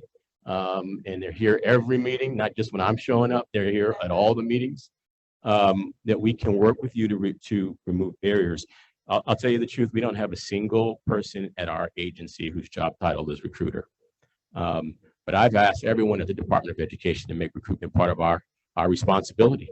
and we want to partner, and we have been partnering with the CTC. You have an incredible executive director here. I'm grateful to work with. She takes my calls when I'm got crazy ideas. Well, what if we did this and what if we did that? And you have a great way of just saying we could do that with a little bit of this, and just helping me to get on the path of understanding what it takes to really deliver it. And so in that way, we have built this recruitment series with the California Volunteers Commission. They have 10,000 people every year who are doing some form of service, and 3,000 of them are serving as tutors and mentors. And while there's no single path or door to help close the workforce shortage, why wouldn't we focus on those who are already working in schools and try to find a way to help them navigate the different places? Let's face it, the information is just not all in one bucket, right? To find out about the scholarship, you go one place. To learn about teacher training programs, you go another place. And I'm grateful that we are having meetings with our UC, CSU, and private and independent college representatives about how do we expand teacher credentialing programs, and where can we get more resources from the state to do that. The teacher pay thing is for real, and you know, in earnest, I think our 1,000 districts can start, because last year the legislature gave the districts an increase in the local control funding formula by 13%. That's permanent. I won't say any more because I know that the next item is the budget. But if you think about what came to school districts just last year, 13% increase in LCFF, an $8.5 billion grant to address anything related to learning recovery, learning acceleration, $8.5 billion, and then another $3.5 billion for arts, financial literacy, and addressing the cost of pensions. And so in this moment, schools do have the resources and are going to have to make decisions about increasing teacher salary while we work on a permanent measure to increase revenue for our pre-K through 12 systems and our systems of higher education. We have to support them both. And so again, we invite you all to share your ideas. And if you or someone you know wants to join us in these recruitment fairs with these 10,000 applicants or potential applicants, we welcome you. We welcome those of you who can explain to someone who is an applicant how you become an applicant. This first one is on February the 21st, and it is virtual. But we are also working with California Volunteers to do regional recruitments all across the state. We did the first one on this past Saturday, and we will be doing one pretty much every week. And we welcome anyone who wants to be a part of that work, or if you want to recommend someone who can be a part of that work. We've launched a phone hotline for any candidate to call if they want to just learn how to become a teacher. We are putting out a public service announcement about the importance of teaching. And we've launched this new email address that anyone can send a note and someone will call them back to help walk them through the process. It's at teachinca@cde.ca.gov. And so we need representatives from school districts who are recruiting to join us, but we need anyone who just knows about the process and is willing to help someone who doesn't know about the process, but who might think that they want to join a noble profession. So get in touch with me, get in touch with our staff if you're interested. But if nothing else, please continue to share the great ideas that you have for how we move barriers to those who might want to join and stay in this very noble profession. That's my report. Thank you. Thank you, Superintendent Thurman. I think Terry Jackson will be proud. Put in a good word for me, please. Do we have other commissioners before we move to our liaisons? I just want to add that elementary school is now a Starbucks, a movie theater. Commissioner Simmons? Okay, I'm going to be real short because this is outside the commission's purview. But in my district, I really don't have a teacher shortage, knock wood. I have far more applicants than I have jobs. And the way we do that is because our starting pay is $72,000 and we top out at 123, and our class size is less than 20. That's for K6.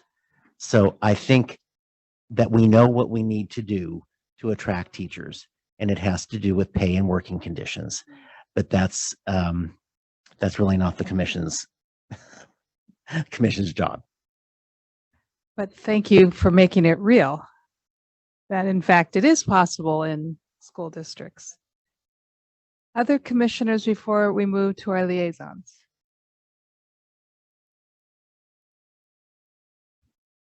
Ready for the liaison report? I am, thank you. Good morning, everyone. And congratulations, Chair Shire, on your new position. And Superintendent Thurman, it's wonderful to see you. One of my items that I was going to report out was actually your swearing in. On January 7th, we had the opportunity to attend Superintendent Thurman's swearing in. And I felt like I was with family. It just, as my students would say, we were vibing. There was there was this great energy, and it was very relaxed. Secretary of Education Miguel Cardona swore Superintendent Thurman in, and then Karen Bass, Mayor Karen Bass was present also. It was an intimate crowd, and just again great energy, and it made me feel very hopeful, as your comments did as well, and everyone's comments about the future of education and the future of communities. The importance of valuing the richness that we all bring when we have a chance to contribute and have a chance to have access to good education, and teachers who encourage us, and to be teachers who encourage students. So thank you very much. It was a wonderful event. So again, good morning, commissioners and partners. It's wonderful to see everyone.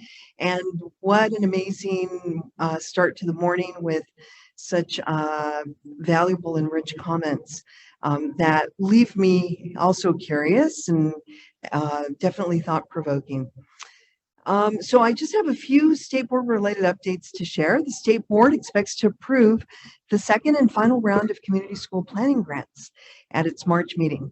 CDE currently has an RFA out for the second round of community schools implementation grants, which provides up to $500,000 per school per year for 5 years to engage community schools, provide wraparound services for students, and support educators and staff to transform school environments and support culturally affirming learning. The RFA closes mid-March, and the recommended applicants will come before the board in May. Recommended applicants will, that's when we'll approve them, in May. On a related note, good work is happening to strengthen behavioral health workforce in our schools. As mentioned, Cal HHS this week released a working paper on the children and youth behavioral health ecosystem, which names the need for a larger and culturally responsive behavioral health workforce. It's exciting that the Golden State Teacher Grant is now available to, as mentioned by Superintendent Thurman, to individuals pursuing their pupil personnel services credential. And the CTC is releasing an RFA this month, as will be discussed in item 4B, for allies to partner with IHEs, it's a lot of acronyms, to create school, but we understand them because we're in the biz, to create school council residency programs. Kudos to staff for being part of this important work to support students' social emotional needs, which as we know, are incredibly important, especially for chronic absenteeism, as it has been mentioned by a few people. More and building dreams also, right? You know, social emotional learning helps us create dreams and know that we can achieve them. So more on workforce is sure to come from the incredible work of the Children and Youth Behavioral Health Initiative and the Governor's Master Plan for Kids' Mental Health. Finally, I wanted to appreciate Dr. Sandy and her staff, particularly David DeGuire, for being part of the several work group efforts to maximize the impact of current educator recruitment and retention efforts, as well as to explore the possibility of creating educator apprenticeships in our state. This work is in addition to your full plates, and your expertise and guidance are critical to the success of these efforts. And I said finally, but I do have one more thing that I want to acknowledge. Commissioner de la Torre for his work with National Board in LA. LA Unified School District leads by adding the most new NBCTs, self-identifying teachers of color. That's fantastic. And I would like to encourage all teachers to become National Board Certified Teachers. And Liaison Tran, you speak like a National Board Certified Teacher. So, you know, like I'm counting on you. Thank you. That concludes my report. Thank you, Liaison Rodriguez. So,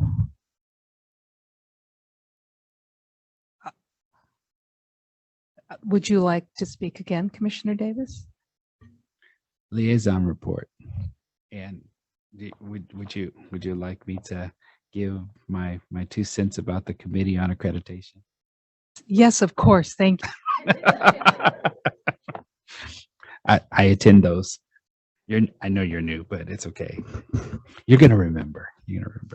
Anyway, I had the pleasure of attending the last Committee on Accreditation committee meeting, and I'm going to tell you again, as a geek for accreditation, and that sounds really strange, and I'm going to keep saying that so that becomes normalized, right?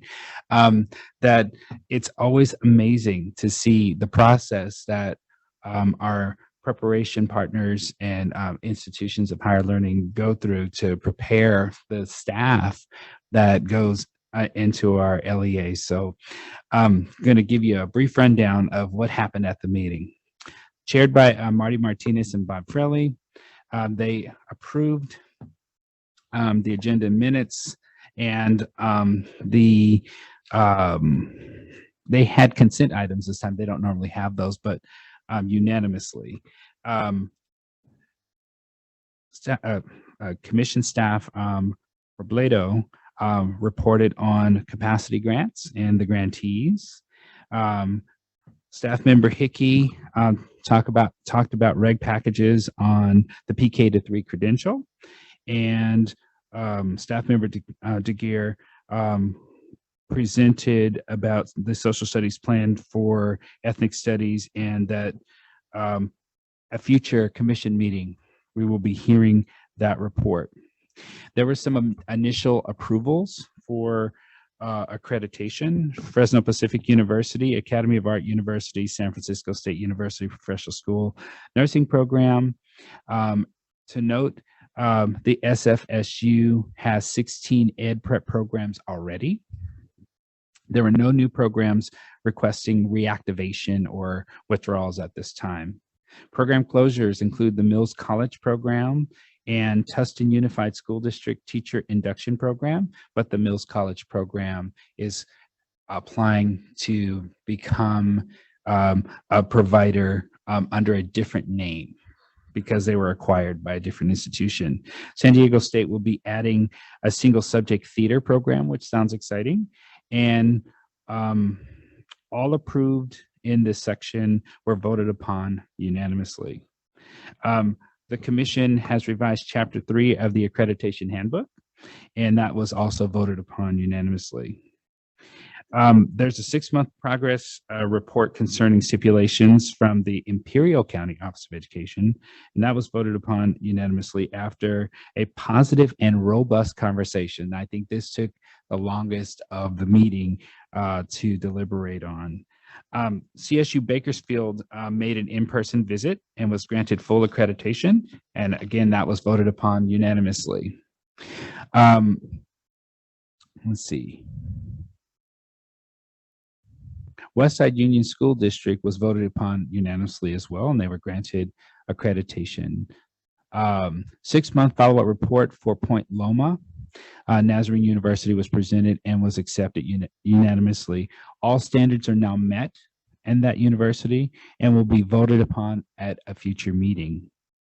Second quarterly report for La Sierra University, who were granted accreditation with major stipulations, were accepted unanimously. Pasadena Unified's recommendation by the accreditation team was presented. The recommendation to approve the accreditation with major stipulations was accepted and voted upon unanimously. One of the stipulations has already been met by Pasadena and will be taken up at the next committee meeting. Their quarterly report of actions taken to address stipulations at USC was accepted unanimously after a robust conversation. That took the second longest conversation of the meeting. CSU San Marcos received full accreditation and was approved without stipulations unanimously. Pleasanton Unified School District 6-month follow-up report was accepted unanimously. The second quarterly report submitted by the International University was accepted unanimously as well. Palos Verdes Peninsula Unified, district status was unanimously moved from accreditation with stipulations to full accreditation. Cal Poly Humboldt's accreditation with stipulations was accepted unanimously. The COA also accepted the full accreditation for the Teachers College of San Joaquin unanimously. A PK-3 ECE specialist instruction credential presentation was also made for informational purposes. Thank you. Thank you, Commissioner Davis. You're welcome. Are there any other reports before? I suggest we're going to have a 5-minute break and then come back and close, recess the general session, and we will then move into the Fiscal Policy Planning Committee. So I think I'm going to now recess the general session, and when we come back in five minutes, we'll move right into the Fiscal Policy Planning Committee. Thank you. Okay. Good morning, commissioners. We're going to reconvene.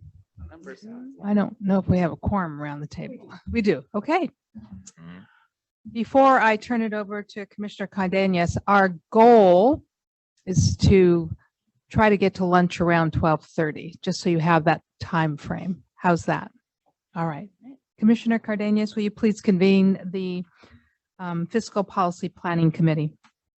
All right, I'm just going to do a mic check really quick. Everybody hear me good? I don't want to get too close. I now convene the meeting of the Fiscal Policy and Planning Committee. The committee has one item before it today.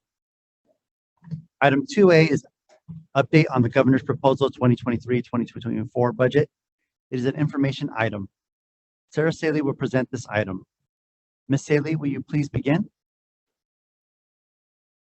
Good morning. Good morning. My name is Sarah Saley. I'm the Fiscal and Business Services Manager here at the Commission. This morning, I will be providing the update on the budget. So Governor Newsom presented his proposed 2023-24 budget on Tuesday, January 10th. His budget does not include new monies for positions to the Commission, but the Commission remains focused on implementing the funding as well as filling positions received in the Budget Act of 2022. Thus far, the Commission has filled 24 of the 29 positions received. Since the pandemic, teacher credential fee revenues and teacher examination fee revenues have continued to decline each year. With the long-term effects of the pandemic still unknown, revenue levels remain volatile, and therefore the governor's budget includes up to $6 million as a backfill from the general fund to maintain current operations and staffing levels. The May revise will provide a more detailed insight of how the budget will continue, and we will provide additional updated information as necessary at that time. Thank you. Thank you, Ms. Saley. We will now open for public comment. If there are members of the public that would like to give a presentation, please notify the meeting moderator by submitting a request card or clicking on the raise hand icon if participating through Zoom, or pressing *9 if participating by phone. Recording Secretary, are there any public comments? We do not have any public comments. The public comment period for this item is now closed. Do commissioners have any questions or comments on this item?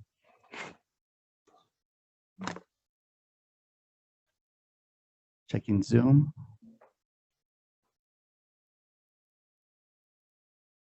Well, since I don't see any commissioners, I just want to say, Ms. Saley, thank you very much. I know we look forward to probably hearing a little bit more when the May revise comes. So this is an information item and no action is needed. Thank you, Ms. Saley, again. This concludes the business before the Fiscal Policy and Planning Committee. The committee is adjourned. Thank you, Commissioner Cardenas. Next is the Professional Practices Committee. Commissioner Hartwig, will you please convene this committee? Good morning. I now convene the Professional Practices Committee. The committee has one item today. Item 3A is the Division of Professional Practices Workload Report. Rachel Gritzofi will present this item. Ms. Gritzofi, will you please begin?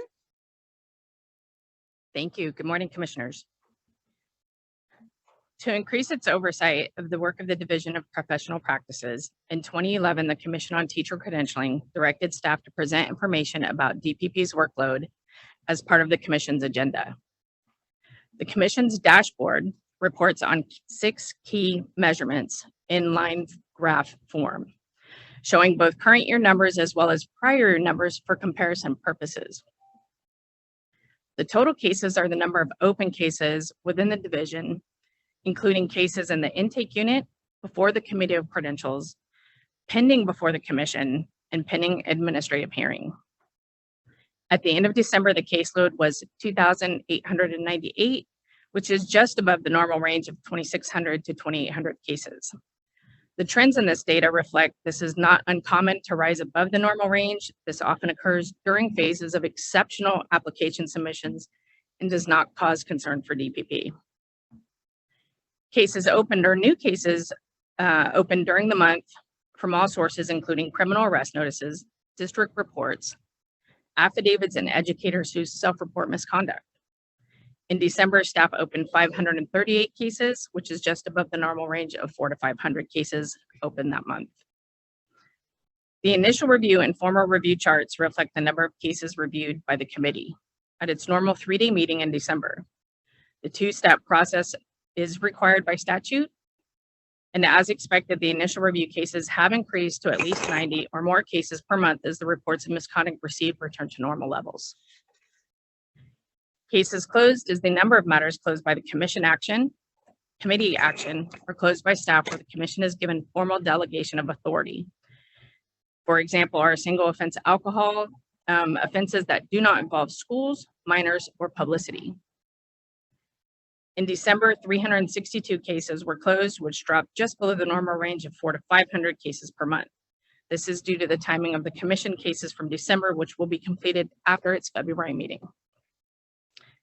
AG cases refer to cases in which an educator requests an administrative hearing to challenge the recommendation for discipline made by the committee. An administrative hearing is an evidentiary proceeding where an administrative law judge hears and rules on the evidence. The commission is represented in these hearings by the Office of the Attorney General. The number of cases where the AG is representing the commission is shown in the last graph, and the number of cases currently at the administrative hearing stage remains steady at 143. DPP continues to be committed to work that is critical to public service and the commission's mission. DPP continues to maintain a steady case production while at the same time ensuring quality case preparation for the committee. Thank you. Thank you, Ms. Gritzofi. We will now open for public comment. There are members of the public that would like to give a presentation. Please notify the meeting moderator by submitting a request card or clicking on the raise hand icon if participating through Zoom, or pressing *9 if participating by phone. Recording secretary, are there any public comments? We have no public comments on this item. Thank you. The public comment period for this item is now closed. Do commissioners have any questions or comments on this item?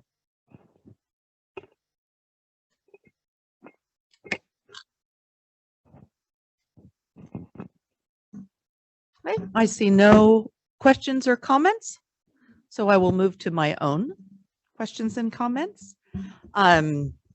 Thank you, Ms. Gritzofi, for this report. I really appreciate the opportunity to have this report in every meeting because it brings to light for the public one of the most important pieces of work that the commission and the agency conduct, which is monitoring the conduct of our educator workforce. The work that we do for that as commissioners happens behind closed doors during closed sessions to protect confidentiality of the educators whose files we're reviewing. So I appreciate that this is a moment in which the public has a chance to see this, one of the three pillars of the work that the commission does that is so important for the welfare of our children and of our profession. I appreciate that you, in the report, anticipated what some questions might be. I was going to ask a question about why there was a decrease in cases closed in November to December. So thank you for anticipating those questions by explaining what the rhythm of the flow is vis-a-vis what our meetings are. I actually had one small question that I as reading the introduction that I had never asked before, which had to do with one of the sources of cases, the self-reporting source of cases. Is that self-reporting just what we find through the applications where educators or potential educators are required to disclose whether they have a criminal record, or are there other ways in which we see educators self-reporting? Thank you. That's a great question.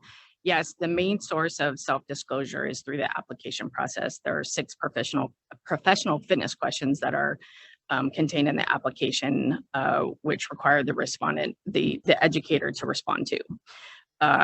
There are times when educators self-report beyond their application time. So folks that have a 5-year document and maybe they have some criminal misconduct that occurs during their 5-year document, they may contact us and report before their time of application.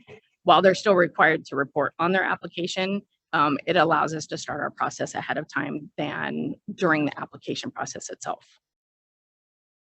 Thanks. That's very helpful. So I like to check in at every meeting to hear a report on how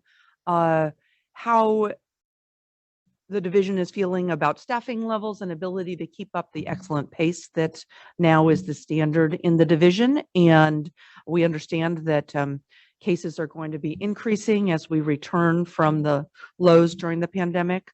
Do you feel that your staffing is adequate to keep up the pace that has been set?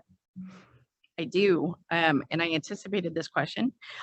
What I did was I pulled some of the historical data and I looked at some of the trends of the last fiscal years, and we actually have the same trending totals for this time of year from 1819 and 1920 fiscal years. So right before the pandemic, we had the same sort of momentum in our casework, and as it slowly declined because of COVID, it is slowly regaining its normalcy back to a consistent workload. Okay, thank you. That is very reassuring. Thank you again. Please express our thanks to both the division and the Committee of Credentials, which keeps up the important pace that we are able to keep for maintaining misconduct work. Thanks. Thank you. Before I let you go, let's see if there's anybody else who has questions that come up during my questions or comments that have come up. Okay. Thank you, Ms. Kratoffi. Thank you, Commissioner Hartwig. This is an information item and no action is needed. This concludes the business before the Professional Practices Committee. The committee is adjourned. Thank you. Next is the Educator Preparation Committee. Commissioner Bonnie Klatt will chair the committee due to Commissioner Martinez's absence. Commissioner Klatt, will you please convene the committee? Yes, thank you. Good morning. I would like to call the February 2023 meeting of the Educator Preparation Committee to order. We have 3 agenda items. 2 of the items are scheduled for today and 1 on Friday. Item 4D has been tabled to a future meeting. The first item today is item 4A, the initial institutional approval, stage 2, eligibility requirements for Northeastern University. This item is being presented by Michelle Williams-George. This is an action item. Ms. Williams-George, there we go. Will you please begin? Thank you. And good morning, commissioners. It's a pleasure to be back with you in this new year. And Superintendent Thurman, it's also a pleasure to be with you at this very important table. Item 4A presents for the Commission's consideration and possible approval Northeastern University's responses to the Stage 2 eligibility requirements. Northeastern University is seeking initial institutional approval for eligibility to offer 4 programs: the Preliminary Administrative Services Credential, Preliminary Multiple Subject Credential, Preliminary Single Subject Credential, and Preliminary Education Specialist Early Childhood Special Education. 2 representatives are with us today. Tomas Galguera, I'm hoping I pronounced that correctly, Chair of the Teacher Induction Department. Thank you, Tomas, for the Mills College campus, and Mike Jackson, Vice Provost of Curriculum and Programs for Northeastern University. However, before continuing with the specifics of the item, I'd like to review the context of this particular IIA submission. Mills College was a private independent college founded in 1852. Its storied history includes breaking many barriers for women in education, including being the first women's college to offer a computer science degree in 1972, and in 2014, the first women's college to introduce a transgender admission policy. Mills College began offering educator preparation programs in 1991.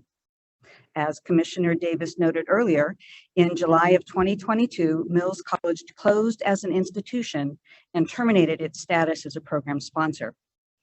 Northeastern University, a Boston-based institution which is accredited by the New England Commission of Higher Education, incorporated the Mills College campus into its own network of extension campuses. As part of Northeastern University's offerings, the institution is now called Mills College at Northeastern University. Northeastern University anticipates maintaining the quality of programs previously offered under the Mills College accreditation, as all faculty are currently planning to continue under Northeastern University's program sponsorship. The majority of departmental staff also intend to stay, including Mr. Galguera, Chairman of the Teacher Education Department, Mr. Lee, Director of Teacher Education, Ms. Urbani, Director of Early Childhood Special Education, and Ms. Driscoll, Chair of Early Childhood Special Education. As another means of maintaining continuity, program staff is currently working to establish relationships with those who previously partnered and collaborated with Mills College under its program sponsorship. Though it will no longer be a women-only institution, Northeastern University has stated its commitment to continuing not just the preliminary preparation programs previously offered by Mills College, but also the legacy of Mills College by helping female, non-binary, and first-generation students become agents of change in a global society. Institutional representatives will be happy to answer any questions related to the Mills College Northeastern merger. And now I'll return to the agenda item. Northeastern University is proceeding through IIA under the process established prior to the changes adopted at the October Commission meeting. General and initial preconditions will be submitted in Stage 3, and program-specific preconditions will be submitted in Stage 4. Today, we are addressing Stage 2, and for Stage 2, you will find the full submission to the eligibility requirements provided as a link on page 2. On page 3, you will find the IIA chart with the current stage highlighted. Approval of Stage 2 does not permit Northeastern University to offer the proposed program, as more specific information and documentation regarding the design of the proposed program will be submitted in subsequent stages of the IIA process. On pages 4 through 6, you will find staff recommendations of aligned for criteria 1 through 9. And on pages 7 through 9, you will find Northeastern University's responses to criteria 10, 11, and 12 for the Commission's consideration. For criteria 11, the institution is required to post a third-party notification on their website, and to date, no comments have been received. Finally, considering the information provided in this agenda item, staff recommends that the Commission grant eligibility to Northeastern University, which would allow the institution to move forward to Stage 3. The Commission may identify topics it may want to see addressed in Stage 3. If the commission chooses to deny eligibility, it may identify what it sees as incomplete in the current submission, and the institution may then address those items and come forward again for approval of stage 2. Staff is available to answer any process questions, and Northeastern University representatives are available to answer any questions regarding the eligibility requirements submission. Thank you for your consideration of this item. Thank you, Ms. Williams-George, and thank you for the context for the item. That was helpful. We will now open for public comment. If there are members of the public that would like to give a presentation, please notify the meeting moderator by submitting a request card or clicking on the raise hand icon if participating through Zoom, or pressing *9 if participating by phone. Recording secretary, are there any public comments? We have no public comments on this item. All right, thank you. The public comment period for this item is now closed. Do commissioners have any questions or comments on this item?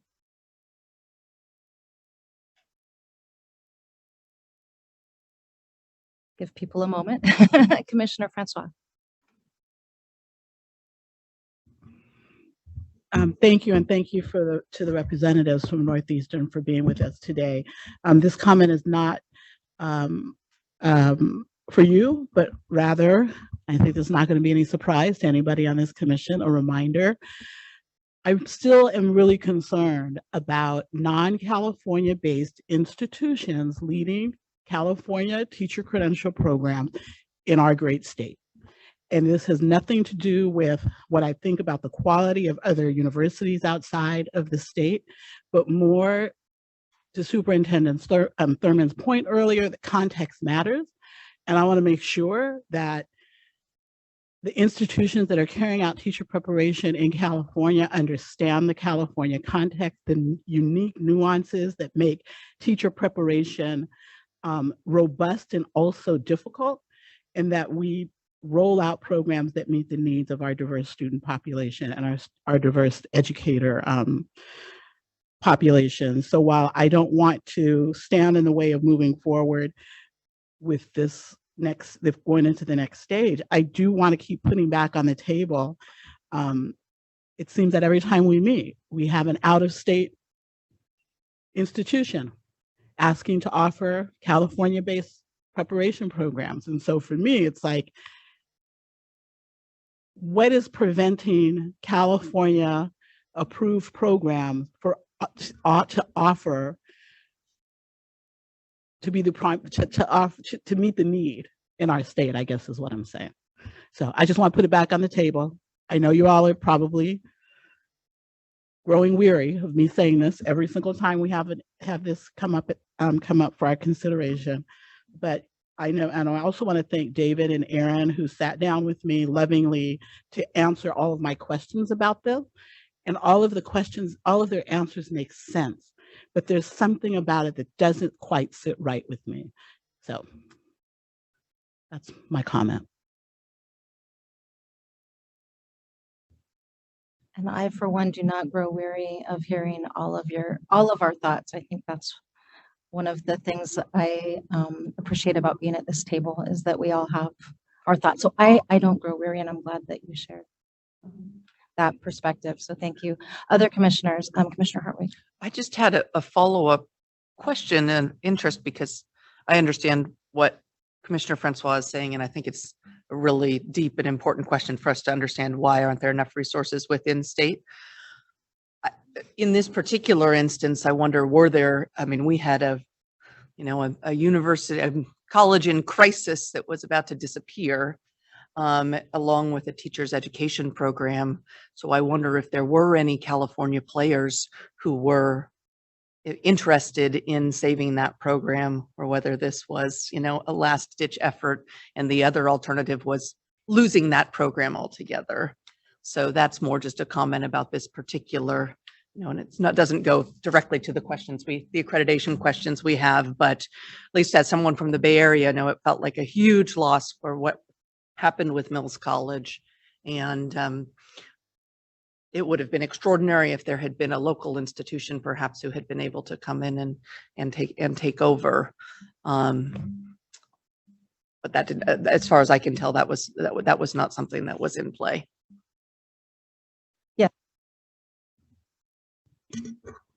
I think that that's one of the reasons why this one tugs at me a little bit harder is that I've been a teacher educator for 30 years plus, almost 40 years now.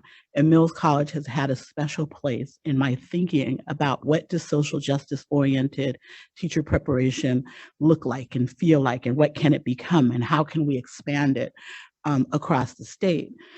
And I think one of the things that made Mills so special is the context of the Bay and taking a very activist stance around teacher preparation. And all of us, they're small but mighty program. And so I think this one really, again, this has nothing to do with Northeastern University at all. In some ways, it feels like a little bit of a loss to me. And I'm quite sure that there are reasons why a merger did not happen with a California-based institution.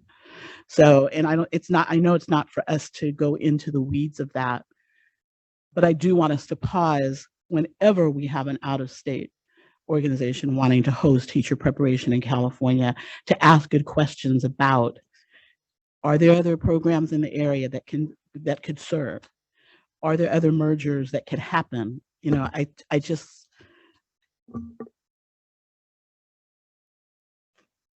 I hope that we will not continue to allow this to go down the same road without being critically aware of what it means to the aspiring educators in this state. Yes, Chair Greno-Shire. I appreciate your comments, Commissioner Francois. I think our comments and raising this at this table will hopefully our segment leads who are sitting around the table can take that back in terms of what are potential mergers within the state of California with existing educator preparation programs. Again, I'm sorry to our Mills colleagues, this is not about you. And so I just want to also say that this is an issue that's come before the commission before, where we have given voice to the importance that context matters. But remember that comment I made earlier in my remarks about staying in our lanes? This is one of them. Statute does not allow us to say if you are from Northeastern, you can't provide a preparation program here. And it is a struggle we all bring. And I think we need to continue to raise it as an issue and think about how we work within our segments to increase our preparation program capacity. And I know there are conversations, as Superintendent Thurman mentioned in his remarks, with the segment leads right now about how do we do that. So I really appreciate you.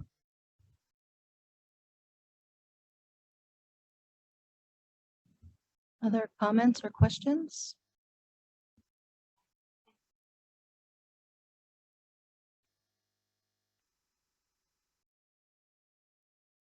Yes, one of the representatives has raised his hand. Okay, Tomas. Yeah, it's. Thank you I for the can't see- opportunity. I apologize, I can't see the names, but yes, please go ahead. Thank you. Thank you. Thank you for the opportunity to speak to this very, very important issue. Yes, indeed, Mills College as an institution was in dire straits. Our credential programs are actually quite healthy. We had, in fact, as a result of the internship option we added to the teacher credential, we had actually experienced a nice and encouraging bump up in terms of our enrollment. And it just simply became a question of how long could we do that?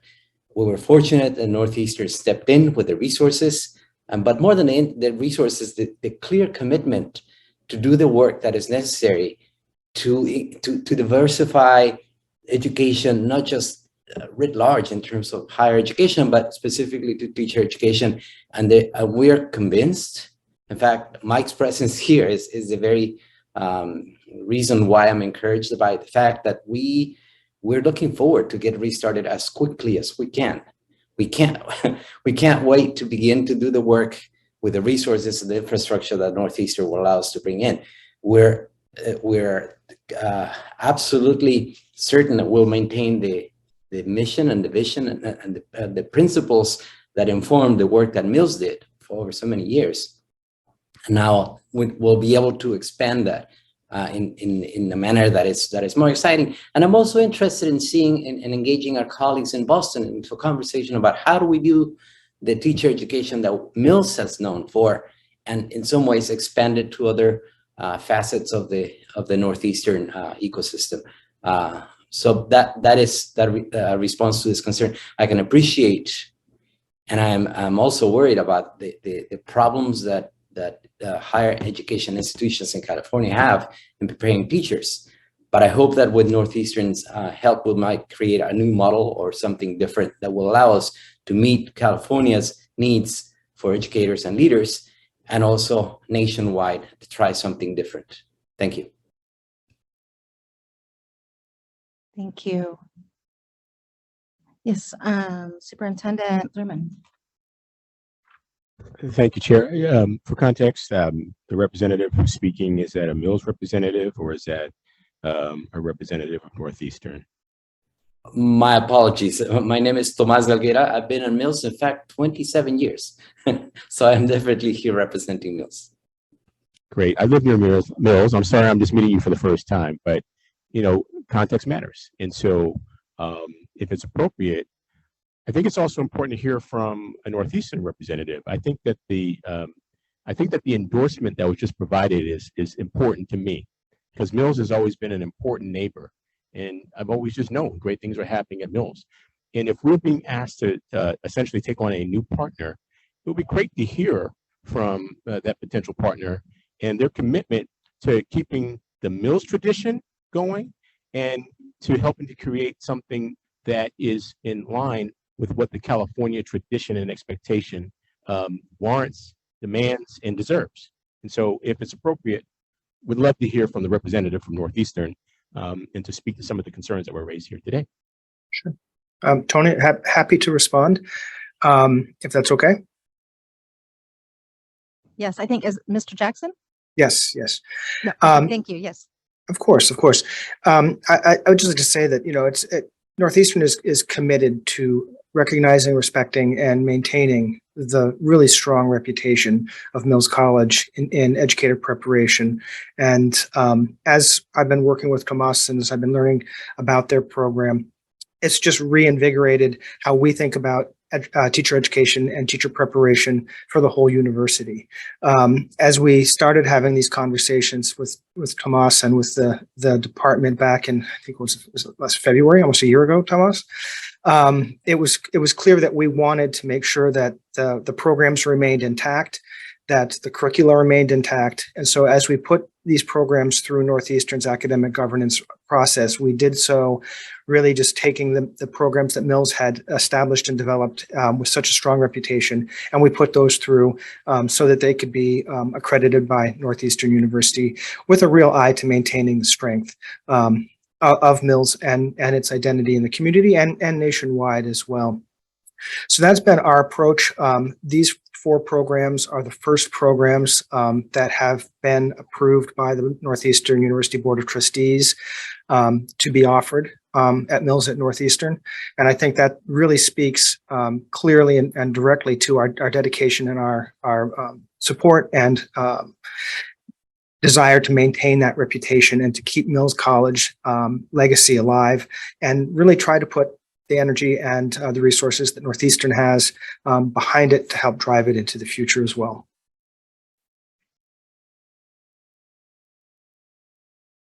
Thank you, Mr. Jackson. Are there other comments or questions? Okay, I saw it was a tie. I think Commissioner De La Torre, I think you edged out Commissioner Simmons. Thank you, Commissioner Klatt. I just had a question about the staff and personnel from Mills. So what percentage of the actual instructors and support provided for the teacher candidates will be from California-based educators? Can one of our representatives answer that question? Sure. Let me do that. First of all, most of our colleagues are remaining here, and they're committed to continuing the work of preparing educators and leaders. I hope that with enrollment, increased enrollment, we'll need additional instructors. We have a strong cadre of adjunct instructors that we've relied on in the past, and we're ready to let them know that as soon as the programs are approved, we'll be asking them to come back and teach with us. Any additional hires would have to be definitely from around here. We are excited about the prospect of adding an online component to our programs that will allow us to reach teachers beyond the immediate Bay Area. But that is something to be explored in the future. Again, our commitment is to excellent teaching, not only for the candidates we prepare, but even more so about the instructors that are part of our programs.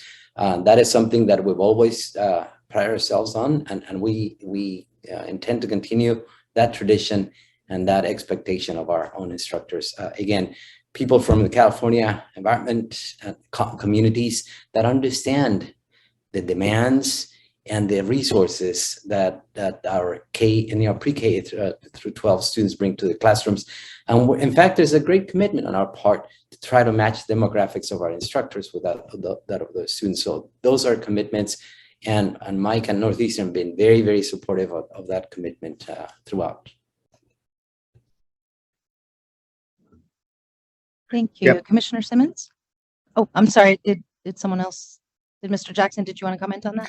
No, I was just going to reaffirm what Tomas said, that there's a strong dedication to the programs that are being delivered in Oakland on the Mills campus to remain California-based, to be delivered in an on-ground, in-person setting. And any development online that exists out, that will be secondary to maintaining that presence on campus in Oakland. Thank you. Commissioner Simmons? This may be a dumb question. Most of the institutions that we work with are WASC accredited. Are our standards developed with the assumption that our other institutions are WASC accredited? Because I'm assuming Mills will be under New England, what is it, New England Commission of Higher Education now? Is that correct? I can jump on that if you'd like. Okay. Yeah. So the expectation in statute is that it be regionally accredited, and WASC and the New England, I think there are 4. I'm looking to my team over there, give me a number 4. There are 5 regional accrediting bodies across the country that have been approved by the U.S. Department of Education and have status as regional accrediting bodies. So statute requires that the institutions be regionally accredited, and we recognize that regional accreditation.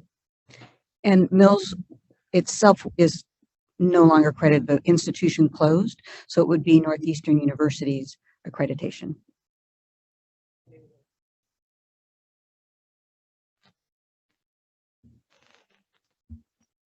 Did that answer? Commissioner Simmons, you look like you're not quite finished. But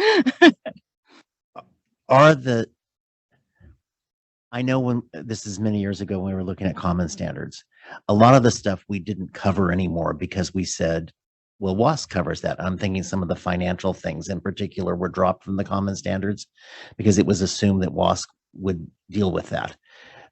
Is there sufficient similarity between the 5 regionally accrediting bodies, or if we have increasingly large numbers of institutions that are not WASC, do those standards need to be revisited? Is basically my question. So the expert team behind you is nodding, and let me see if I can get this right. Essentially, I think there is a common lens that the regional accrediting bodies look through, and it includes examining the financial wherewithal of the institution. And as a result, we presume that a lot of just the basic fundamentals of capacity to offer preparation for adults leading to licensure or a degree, all of that is present in a regionally accredited institution. So we don't have to double down on that or backtrack on that. We can focus specifically in our accreditation on wherewithal within our standards and expectations and faculty qualifications and all of those things. So yeah. I think I did. So Madam Chair is just, I think, wanted to ask me if I was going to underscore that the United States Department of Education has approved. Was that like 3 people in the room thought the same thought at the same time? There we go. I was just going to say that all of the accrediting bodies themselves have to go through approval by the feds. So there's the Council for Higher Education Accreditation, CHIA, that approves all of the regionally accrediting bodies. So they have a set of criteria as well, and so that they all have to meet the same set of criteria. All right, we all maybe just learned something. Yeah, Superintendent Thurman. Thank you, Madam Chair. I appreciate the question about location and sort of in keeping in California tradition. I think it was important for that question to be asked openly and publicly.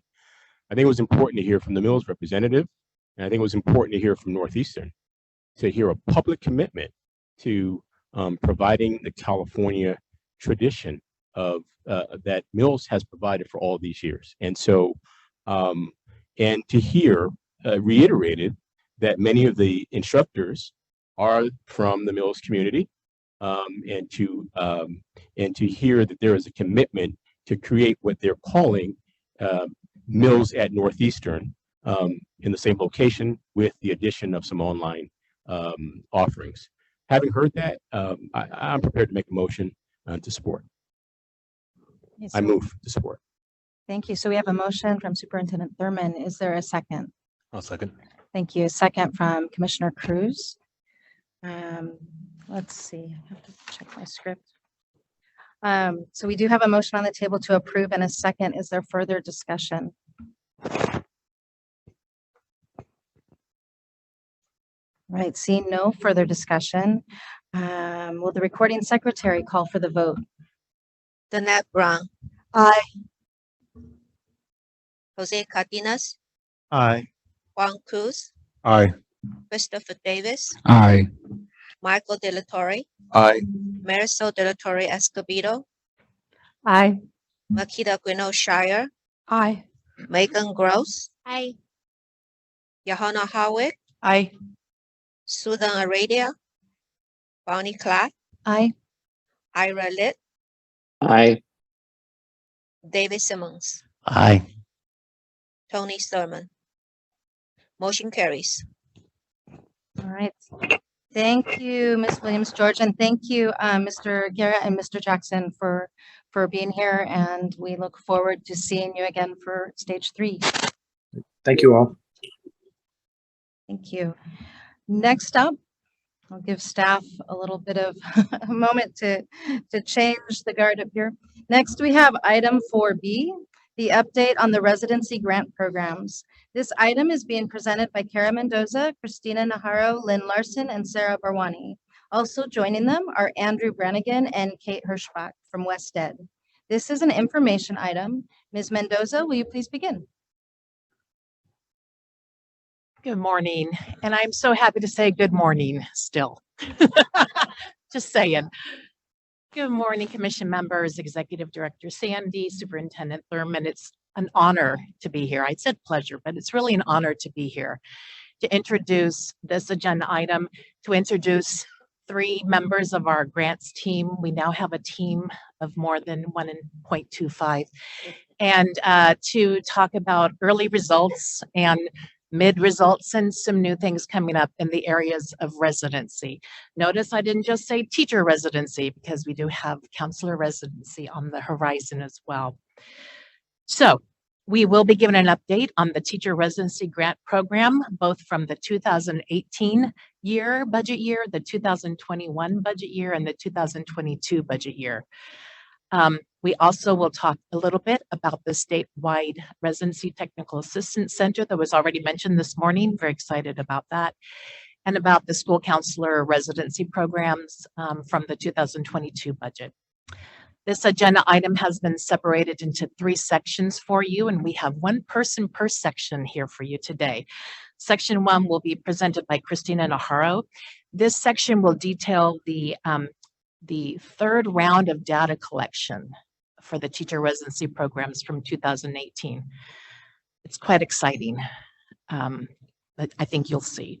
Section 2 will be presented by Lynn Larson and will outline information regarding the 2021 teacher residency grant funded programs. Thus, such we have awarded to date and some very brief initial program information. And then section 3 will be presented by Sarah Barwani and will provide a brief update to the statewide technical assistance center and school counselor residency grants funds out of the 2022 budget year. Also during section 1, we will have our friends from West Ed that I see on the Zoom. We have Kate Hirschbach and Andrew Brannigan. They're here because since the beginning, West Ed, funded by the Gates Foundation, has been conducting a formative evaluation of our state-funded grants programs. They have been partners with us, and I know Christina will say something later, and we appreciate them because they help, although they don't help us collect the data, they do help analyze and put the data together in a meaningful way for you all today, and eventually for the legislation at the end of this year. So for now, let me pass it over to my colleague, Christina Najarro. Thank you and good morning. $75 million was included in the 2018 state budget for capacity building, implementation, and expansion of teacher residency programs to address the teacher shortages in special education, STEM, bilingual, and other teacher supply shortage areas. 23 local education agencies, or LEAs, were awarded capacity grants, 33 were awarded implementation grants, and 5 were awarded expansion grants. Because of the sheer number of tables in section 1, I'm going to speak about only a handful of them during today's presentation. I'll focus on the tables containing data that is noteworthy or that have not been seen in previous agenda items, but I'm happy to answer any questions that commissioners have about any of the tables included in this section. With the collection of data in July of 2022, Commission staff received information on residents who completed the program in cohort 2, which was the 2020-21 school year, and were hired at any point during the 21-22 school year, as well as residents who were enrolled in the 3rd cohort of the grant-funded program, which was the 21-22 school year. I will start today with table 1.5, which is on page 5 of the item. And it shows that for a 3rd year in a row, candidates enrolled in the grant-funded residency programs are helping to diversify the teacher workforce in the state. I'll now spend a few moments discussing some details about cohort 2. These are the residents that were enrolled in the program in 2021. And table 1.14 on page 10 tells us that as of July 22, 80% of residents enrolled in cohort 2 have been hired, while another 10% had yet to complete their programs. When similar data was presented at last February's commission meeting about the 1st cohort of residents, commissioners asked for the race and ethnicity information of the completers. These figures are presented in tables 1.17, on table 1.17, which can be found on page 12. Staff is happy to present additional evidence here that one of the intended outcomes of the grant funding is being met, that the residents being hired are diversifying the teacher workforce in the state, with 69% of those hired self-identifying as non-white.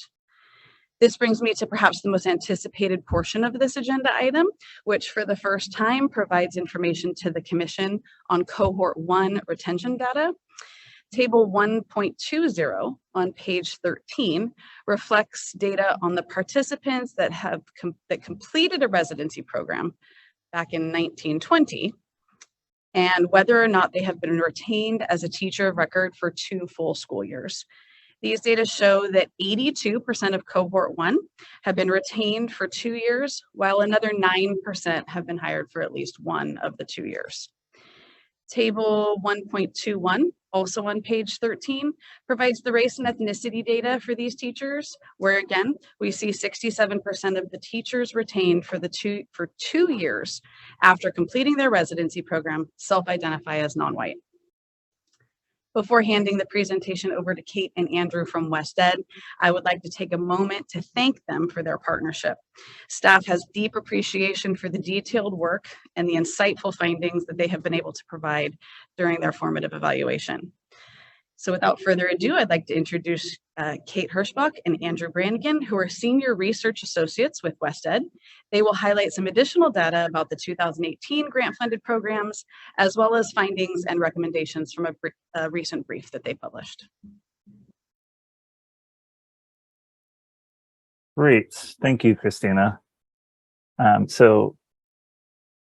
sharing my slides here, and as Christina mentioned, Kate Hirschbach and I are from West Ed, and we'll be providing an update on the formative evaluation of the 2018 teacher residency grant. First off, for those that may not be familiar, what are teacher residencies? They are operated by a partnership between a local school district and a university or college. They incorporate a full year placement in the classroom of an expert mentor teacher. They traditionally focus in hard to staff schools and subject areas. And they provide residents with financial support in exchange for a commitment to continue teaching in the district. So our guiding questions in our formative evaluation and in this presentation are: first, what is the early evidence that residencies are supporting a strong teacher pipeline? And to do this, we'll be building on some of the data that Christina shared by looking at who enrolls, who is hired, and who is retained in the programs funded by the 2018 grant. After that, Kate will be sharing findings from our partnership study to better understand how programs are progressing toward the characteristics of high quality residencies, with a focus on program sustainability and affordability. So first, I'll talk through some of the teacher pipeline analysis on resident enrollment, hiring, and retention. The data from this analysis was self-reported from grant-funded residency programs collected last summer and fall. The current data collection process relies on programs being thorough in how they input and update data, and the CTC is currently revisiting the data collection process to ensure that the 2021 grantees are inputting and updating the right information. In the 2022 data collection process, 34 out of the 37 programs submitted information about their residents. And these residents were designated based on their start date, designated as cohort 1, cohort 2, and cohort 3. And 31 of the 34 programs that responded or that submitted their report had residents in cohort 3. So first, a quick plug for the California Teacher Residency Grant Dashboard. So almost all of these visuals that I'll be sharing today can be found on this dashboard, which is linked in the 4th page on the agenda item. And it also lives on the CTC website and West Ed's project website. If you are checking out the dashboard, quick tips. There in the top right corner, you can click on the box to learn more about the data that's being shared and the data dictionary. And then you can also hover over all the I information buttons to get key information to understand what data you're looking at. All right. So program enrollment. This visual shows the number of residents that programs reported enrolled during each cohort. You see the school year associated with each cohort. The number of residents in each cohort has stayed fairly consistent, ranging from between 300 and 350 residents across the 34 programs. The number of residents enrolling in residencies is less than the number that residencies projected for each cohort. In the cohort 3, these programs projected nearly 500 residents, but had 317 residents. This visual shows the number of residency programs by the number of residents enrolled over the 3 cohorts. So you can see the size of programs. So residency programs have remained small throughout the 3 years of data, with the majority of partnerships having fewer than 15 residents. And this year, the most common residency size was between 5 and 9 residents. Kate later on will share some reasons why we might be seeing lots of smaller programs. Again, on resident enrollment, this visual shows the growth of programs between cohort 1 and cohort 3. So each bar represents a program. Bars to the left are programs that grew in residency size from cohort 1 to cohort 3. Bars on the right side are programs that decreased in size between cohort 1 and cohort 3. As you can see in the middle of this visual, the 50th percentile of growth were programs that stayed the same size. Among the 4 programs furthest to the right who had drops of more than 10 residents, 3 of them fell significantly short of their projections for cohort 3. Now on to resident hiring. So with the 3rd cohort of resident data, we now have 2 cohorts of data on resident hiring. And this is some of the data that Christina shared. So this analysis only includes residents in cohort 2 that have completed their program in time for hiring. Close to 90% of residents that enrolled in programs in cohorts 1 and 2 were hired. And the majority of those that were hired in the same LEA where they did their residency training. Among those 10% that were hired in a different LEA, the most common reasons for moving to a different LEA were personal reasons, the resident was moving, or the partnering district did not have positions available, or they were offered another job by another district first. In cohort 2, 16 programs had all of the residents hired, and 24 programs had more than 80% of the residents hired.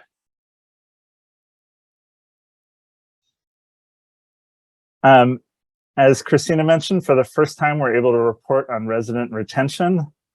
So we're defining retention a little differently than it is defined in other places, because we're looking at whether teachers who were in training during the 1920 school year were teaching in schools during the 21-22 school year, 2 years after their training. Because we wanted to capture teachers that for whatever reason, including being in longer programs, did not get a job in the school the first year after their residency class. So we found that according to program reporting, almost 90% of residents that enrolled in cohort 1 were teaching in the second year after their residency training. Programs reported that the vast majority of residents, 246 out of 300, worked in schools both years. 19 residents, or 6%, were hired late, working in year 2, but not year 1. And then 9% of the residents in the first cohort were never hired. Now on to the race ethnicity composition of the residency class. So one goal of the teacher residency program is to diversify the teacher workforce. And this visual shows the race ethnicity of residents through different stages of the program. So you can see across the bottom, you see the number of residents represented. So as you go through the stages of the program, there's a slight decrease in residents through attrition. However, the group of residents remains equally diverse throughout the stages. And this is telling us that residents that are dropping out over the course of the program are not overly representative of particular race ethnicity groups. And lastly, in this visual, you can see the percent of residents by race ethnicity among those that were retained from cohort 1 compared to California students and teachers. And what you can see is that retained cohort 1 residents are more reflective of California students than the current California teacher workforce, with around close to 50% of residents identifying as Hispanic, Latino, 20% identifying as white, and 10% identifying as Asian. Now I'll pass it on to Kate Hirschbeck, who is going to share some of our partnership study findings. Thank you, Andrew and Christina and Kara.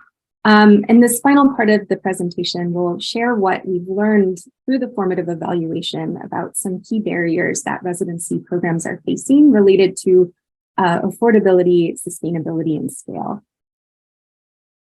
Next slide. These findings are drawn from the following data sources: resident and partnership team surveys, partnership team member surveys, partnership lead interviews, and then a related WestEd teacher residency grant program cost study analysis from last spring. So we'd like to share 3 barriers that have surfaced. And the first is that residency partnership team members indicated recruitment as one of their most significant challenges. And when we asked partnership team members about recruitment challenges, the financial barriers posed to residents was the challenge most frequently identified. Of the residents who did enroll in the residency programs, we've seen that a majority are experiencing financial hardships during their residency year. Around 30% of residents experienced food or housing insecurity. Just over half experienced an inability to pay bills or education expenses. And across these, we've seen that residents of color are disproportionately impacted by these financial challenges. A second takeaway from the formative evaluation is that so far programs are relying heavily on the one-time grant and matching funds to run their residency programs and to financially support their residents, which means that most residencies are not yet leveraging non-grant funding sources and strategies. The field has seen that sustainable and affordable residencies need to braid financial resources from across the LEA and IHE. So it looks like this braiding of non-grant funding sources isn't happening quite yet. Identifying and leveraging these funding sources for residencies across the LEA and IHE, as you can imagine, requires immense coordination and planning and buy-in across the residency partnership. So this past spring, we interviewed program leads from a sample of 12 programs to understand how these residency partnerships were developing. And what we saw in the vast majority is that partnerships are facing some challenges building the type of strong residency partnerships and relationships that allow for residency sustainability and scale. So first, most leads indicated a desire for more intensive LEA leadership, engagement, and support of their residency program. Some themes that we saw included that the value add of the residency wasn't always clear to LEA leadership yet. Some suggested that there were other opportunities priorities, LEA priorities taking focus away from the residency program.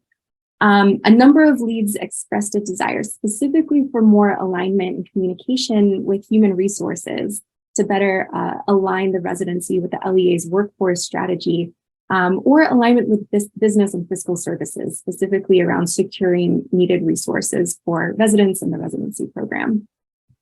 And we have some illustrative quotes from the leads we interviewed on the right that I'll run through for you. One lead shared, "I think over the last couple of years, the residency hasn't been a priority.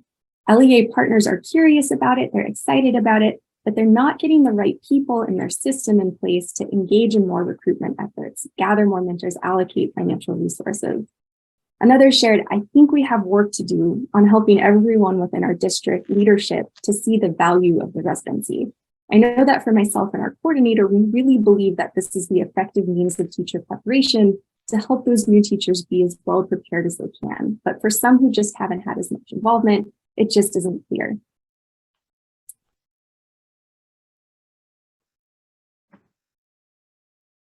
Another takeaway was a desire for a more coherent LEA and state effort to strengthen the teacher pipeline. Leads spoke to the challenges of attracting candidates to a more expensive option when there are other pathways that might make much more sense financially for residents.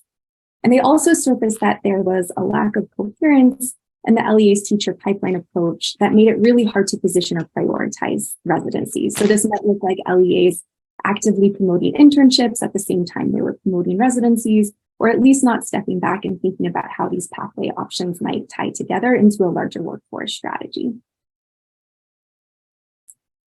Lead shared, I have to keep them from doing internships and do a more expensive option. And it's like, why would they do that? I want to say that the residency has the potential to be a major strategy, but to be honest, in the LEA, they've always championed the intern model. It's almost like a competing interest, like the state's investing all of this money in residencies, but they're not phasing out the intern pathway, or they're not de-incentivizing the intern pathway. You need a job, you need a full-time job, like an internship, not a $14,000 residency stipend. Next. A third takeaway from the partnership study was that foundational partnership team structures could be strengthened in most programs. Just 2 of the 12 leads interviewed thought their current staffing structure was sufficient to manage the residency work. Leads also brought up concerns about expanding their residency programs given how strapped for time folks already are. And so this lead spoke to the need for more robust staffing, sharing. I don't think the residency is fully fleshed out in terms of having a presence and people who develop it as a standalone program. All right, at the same time, several programs we interviewed stood out because of the strong partnerships they had built between the residency program and the LEA in particular. And we want to highlight what these programs look like. Leads in these programs were able to speak to a leadership understanding of the residency value add, the sense that the residency was aligned with and an important part of LEA strategy. And they spoke to this leadership engagement that went back to residency origins. And so these 2 quotes indicate what this deep LEA engagement in the residency program looks like. One lead shared in relation to applying for the grant with leadership buy-in, there was a conversation to apply at the cabinet level. Our superintendent was involved, HR was involved, special education was involved, fiscal services was involved. I know absolutely that my superintendent is aware of the grants. Another shared, we work with human resources yearly on retirement projections and 3-year data trends of what we need to hire in. We're really looking at data to drive the decision-making of where we need to focus. And then what's really exciting is that these 3 leads, all in larger programs, shared that the residency was gaining traction as a teacher workforce solution. We get rave reviews around those residents that are placed as new teachers. They don't want to lose their residents, they want to support them. Another lead shared, the superintendent knows why this is so important and valuable to us. Next slide.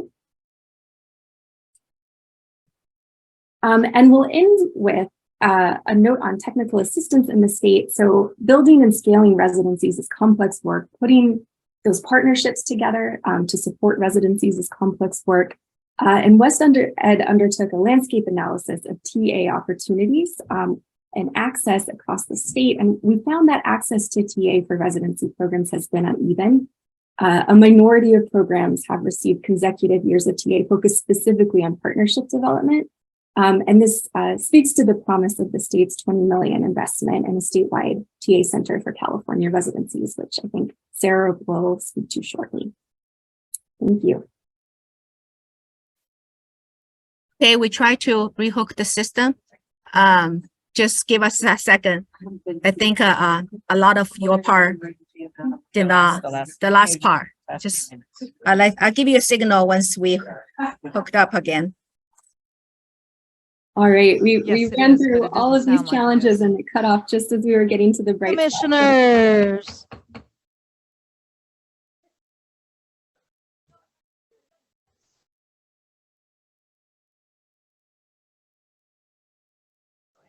So I think we have resolved our technical difficulties. And so thank you all for being patient. And if you could please continue your presentation. Thank you. Okay. I was just going to say we ran through a lot of the challenges in building these residency partnerships. So I'm glad we didn't miss the bright spots, which are really important to highlight. So several programs that we interviewed stood out because of the strong partnerships that they had built between the residency program and the LEA in particular. And leads in these programs were able to speak to a leadership understanding of the residency value add. They spoke to the sense that the residency was aligned with an important part of LEA's strategy. And they spoke to how leadership engagement went back to residency origins. And these two quotes on the right indicate what this deep LEA engagement in the residency program looks like. One lead shared there was conversation to— I'm sorry to interrupt. I'm sorry. We're not getting the slides. And since you just mentioned that something was on the right of the slide, if you could give us just a second. We thought our technical difficulties were resolved. I think we're almost there.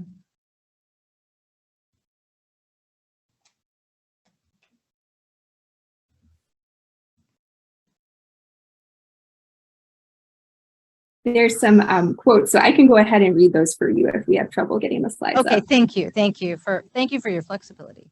All right. Oh, I think they're coming. I think we are. Okay, we're not.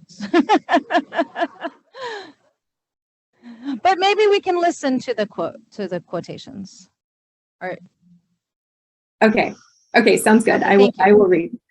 So these are two quotes from leads who are speaking to what the deep LEA engagement in their residency program looked like. One lead shared, speaking back to the LEA involvement from the start of the residency program and the grant, there was conversation to apply for the grant at the cabinet level. Our superintendent was involved, HR was involved, special education was involved, fiscal services was involved. I know absolutely that my superintendent is aware of the grant. And another lead shared what it looked like to be really in lockstep with their LEA's human resources strategy, saying we work with human resources yearly on retirement projections and 3-year data trends of what we've hired in. We're really looking at the data to drive decision-making of where we need to focus. And then 3 leads who were all from larger programs shared that the residency was starting to gain traction as a workforce solution within their LEAs. One lead shared, we get rave reviews around those residents that are placed as new teachers. They don't want to lose their residents, they want to support them. We know that we're doing the right work in preparing teachers for the LEA, and now they're moving into leadership positions, which is really exciting. They're moving up, they're impacting the system. Another lead shared, the superintendent knows why this is so important and valuable to us. They really do. The board knows. We can defend financial allocations easily, saying, here's why we do it, why we train our own people to become our teachers. And every year we need to hire 60, 70 teachers. Let's get a pipeline from our own people. And we'll close with a note on technical assistance. We know that building and scaling residencies is complex work. Putting those partnerships in place to support residencies is complex work. So WestEd also undertook a landscape analysis of TA, technical assistance opportunities and access in the state for residency programs. We found that access and participation in technical assistance has been uneven.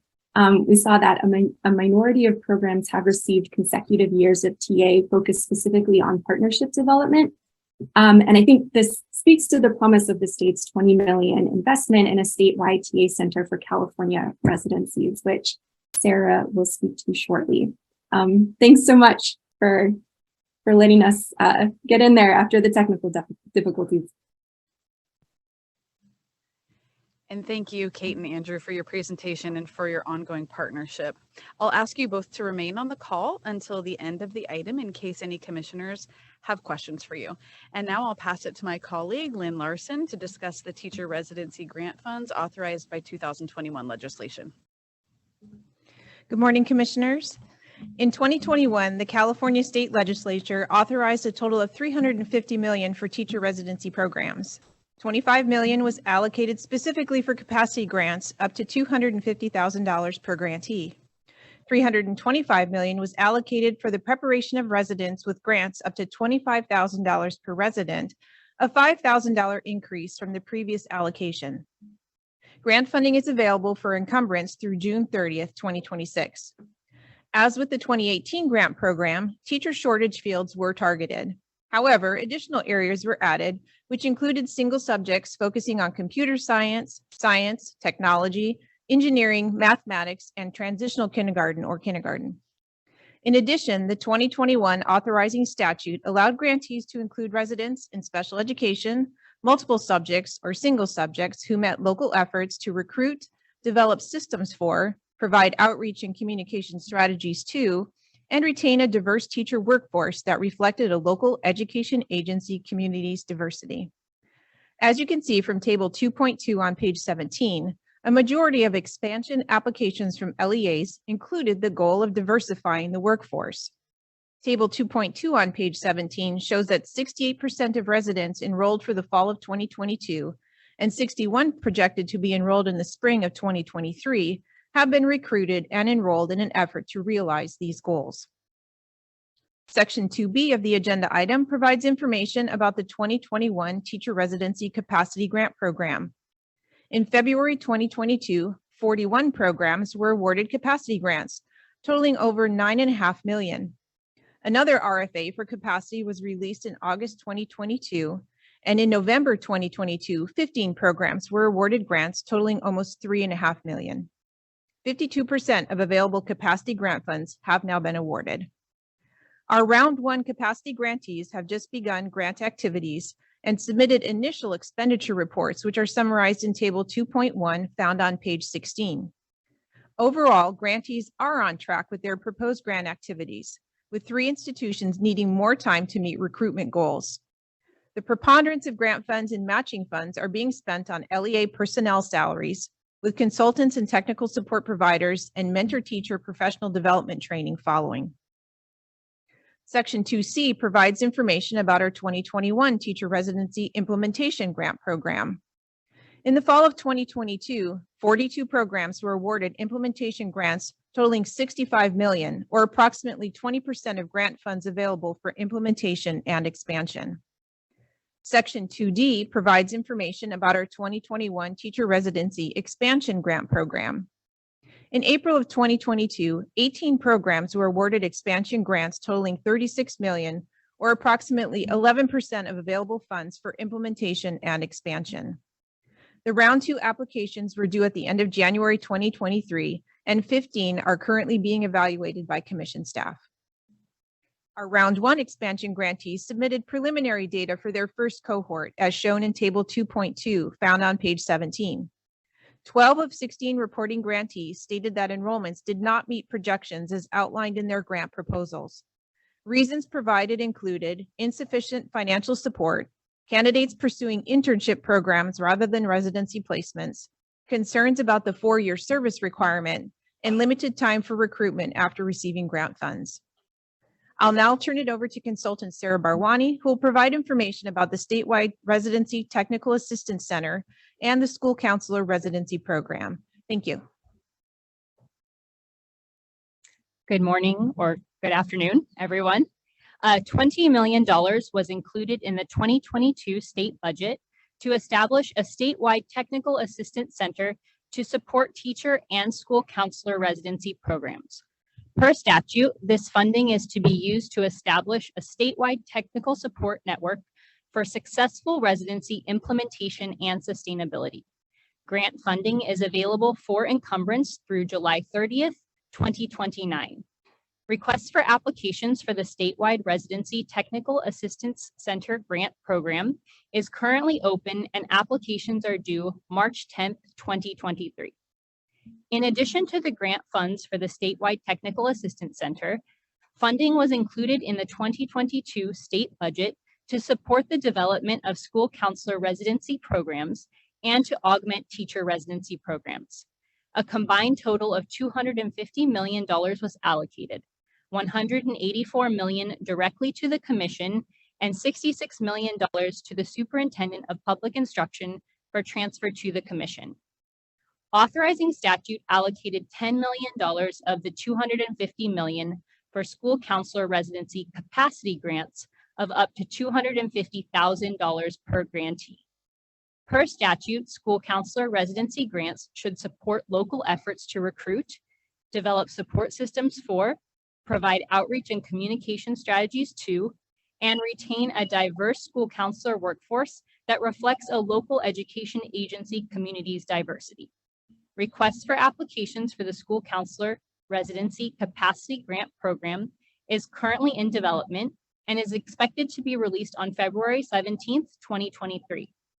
We anticipate school counselor residency implementation grants to follow in fall 2023 once local education agencies and institutions of higher education have had the opportunity to develop partnerships and collaborate on potential program designs for this very new type of residency program. As we wrap up today's presentation, staff would like to mention our next steps in the residency grants programs reviewed. In the teacher residency grant program, we will continue to monitor and provide technical assistance to capacity grantees who have not yet completed their proposal activities. Furthermore, capacity grantees who have completed all planning activities will be notified of resources available to support them in pursuing additional teacher residency grant funding and program implementation. In addition, the grants team will continue to monitor and support all teacher residency implementation and expansion grantees. Once the statewide Technical Assistance Center grant has been awarded, commission staff will work with the grantee to disseminate to the field information regarding the benefits of establishing residency programs, best practices, strategies to minimize cost, leveraging other grant funding opportunities, and ensuring program sustainability. Finally, staff is currently working on the release of the request for applications for the school counselor residency capacity grant program. We are excited to welcome new grantees to the California residency family as we develop and release the requests for applications provided by the 2022 legislation. Thank you, and we are available for questions. Thank you for all of you for the presentation. It's so nice. This has been something that's been coming for so long, and to be able to now hear about the impact this has had is really exciting. But first, I should open for public comment. If there are members of the public that would like to give a presentation, please notify the meeting moderator by submitting a request card or clicking on the raise hand icon if participating through Zoom, or pressing *9 if participating by phone. Recording secretary, are there any public comments?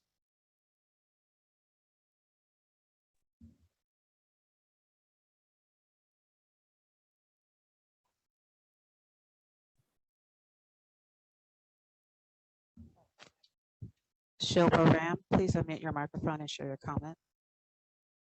Good afternoon. My name is Shilpa Ram, and I'm a senior staff attorney at Public Advocates. Thank you very much for your informative presentation. It's great to see how impactful high-quality teacher residencies can be in providing educators with effective preparation, addressing areas of educator shortage, and promoting retention, particularly of educators of diverse backgrounds. I wanted to share a quick reflection of Table 1.13, which describes the types of support and funding available for residents. It's clear what an effort has been made to try to provide meaningful financial assistance to residents. However, as noted in WestEd's January 2022 report, which was presented last year, as well as in your presentation today, many residents continue to experience financial challenges, and residents of diverse backgrounds in particular feel the financial strain acutely. As such, we encourage the state to consider increasing its investments in the teacher residency grant program, so more funding will be available to residents to support their food, housing, health, and other needs. We also wonder what other sources of funding might be available to bolster residency programs and increase their sustainability, especially since intern pathways continue to be more viable for some prospective educators. We really want residents to be well, for them to feel cared for, and for their basic needs to be attended to. Also, we were so glad to see that school counselor residency programs were authorized by the 2022 legislation, which was a vital inclusion and much needed. We wonder if the next step could be to expand eligibility to include administrator credential programs. Greater numbers of educators of diverse backgrounds in school leadership roles are critical in our efforts to create more inclusive and affirming school communities across the state. Residency options for administrator credential programs that include ample financial support could move the needle in the right direction. Thank you again for your presentation and for the opportunity to comment.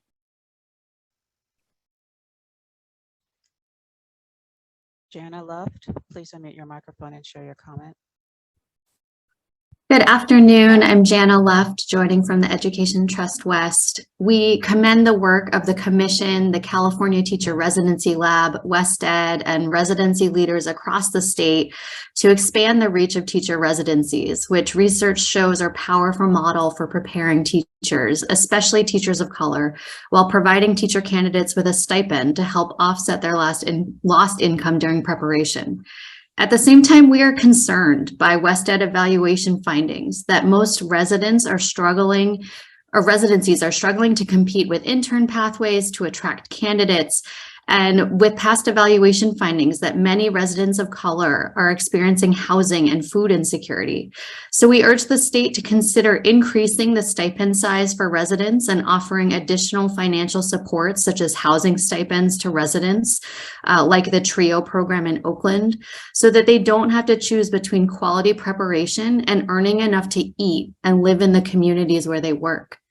We supported, as Shilpa commented, the expansion of the residency grant program to include counselors, and would like to see the inclusion of administrative credential programs to specifically target preparing more school leaders of color who, as Shilpa mentioned, are associated with greater retention of educators of color in our classrooms as well. Thank you so much for this insightful and important update today and for the time. Jessica Sacco, please unmute your microphone and share your comment. Good afternoon, Jessica Sacco with Children Now. Thank you so much for this wonderful update. It's always exciting to hear this report year after year and get an update on where we are as a state and implementing our teacher residency grant program. I would like to align my comments with the previous speakers, as well as add to those by encouraging the Commission to begin conversations and looking at what a hybrid apprenticeship residency program might look like, as those are increasing in popularity and in relevance in our field, with support from the national level, really as a pathway to address some of these concerns that have been expressed thus far around living wages, moving away from low wages during the early years of teaching, as well as during the clinical practice period. I would also like to urge the Commission, I know you've been staffing up, and I would like to urge the Commission to continue to reach out to school districts where we know there may be additional shortages, to make them aware of this grant program. In our conversations with various districts around the state, we've learned that they are unaware of this grant opportunity, and we are hopeful that with the increased staffing, the Commission will be able to extend its outreach so that more LEAs become aware of the funds that are available. And with that, I'll conclude my comments. Thank you so much. Sarah Lillis, please unmute your microphone and share your comment. Good afternoon. This is Sarah Lillis, Executive Director of Teach Plus California. And I would associate my comments with my colleagues from Public Advocates at Trust West and Children Now. We are really appreciative of the incredibly hard work that's been going on implementing the residency programs, as well as the really powerful reflections and analysis that you've shared today. And I think what you're hearing from all of us is a real opportunity to share those learnings with our state leaders and thinking through how do we build on and expand the impactful work that's been happening with residencies, and how can we partner with the legislature and the governor's office to think through what comes next, whether it is thinking through hybrid internship apprenticeship models, thinking through how we can ensure more support, financial support for candidates as they're going through a program to ensure greater access, particularly with a more diverse educator workforce, as well as thinking through what comes next if we want to think about expansion to administrator residencies as well. Again, we really appreciate this important work and hope to help continue to elevate it within the with our teachers, as well as with other policymakers, so that we can continue to build on it. Thank you.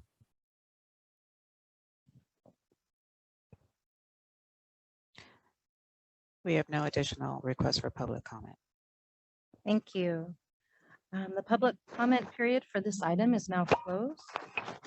Do commissioners have any questions or comments on this item? Let me see. Student Liaison Tran. First of all, I just wanted to share my appreciation for all those that presented and really put this together. I think it's so helpful to have both data, but also personal testimonies of like the impact of these residency programs. So I really appreciate that.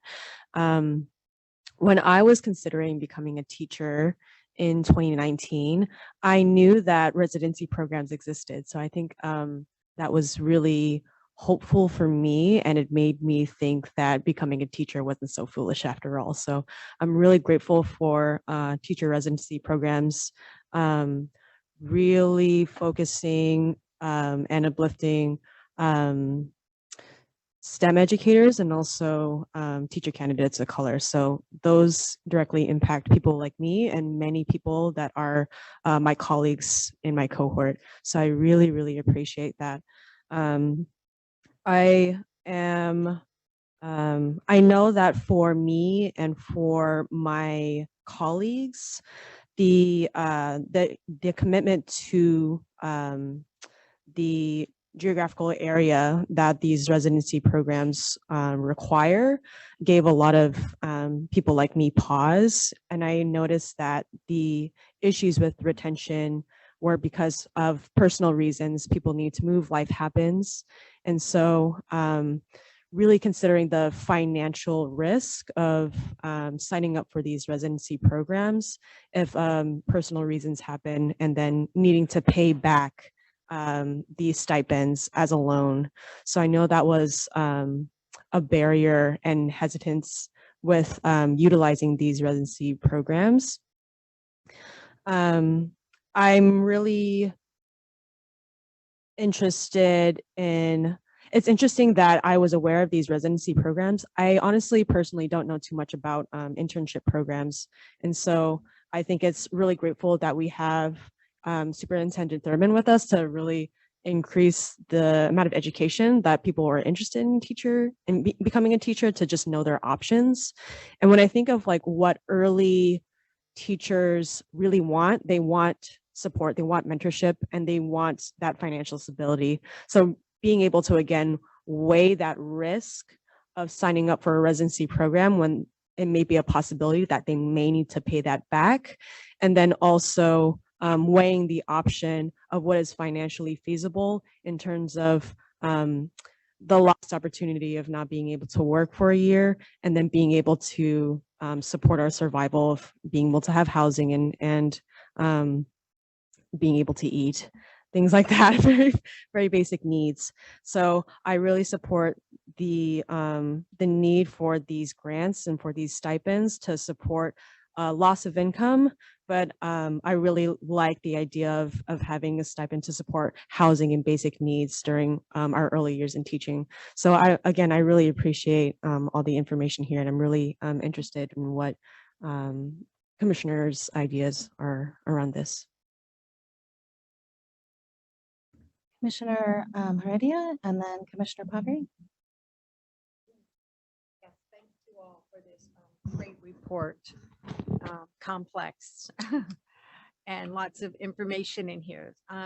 So one of the things that I like about this report is that it confirms what we've been saying about the needs of pre-service teachers, people, our beginning teachers, housing insecurity, food insecurity, having to work and also continue with your school, and having those hours confined that you have to be in a classroom. So then I remember having students that would student teach during the day, go home, do a few hours of homework, and then work the graveyard shift, and then get off and then come back and be in the classroom. So I am well aware, I'm very sensitive to the experiences of student teachers.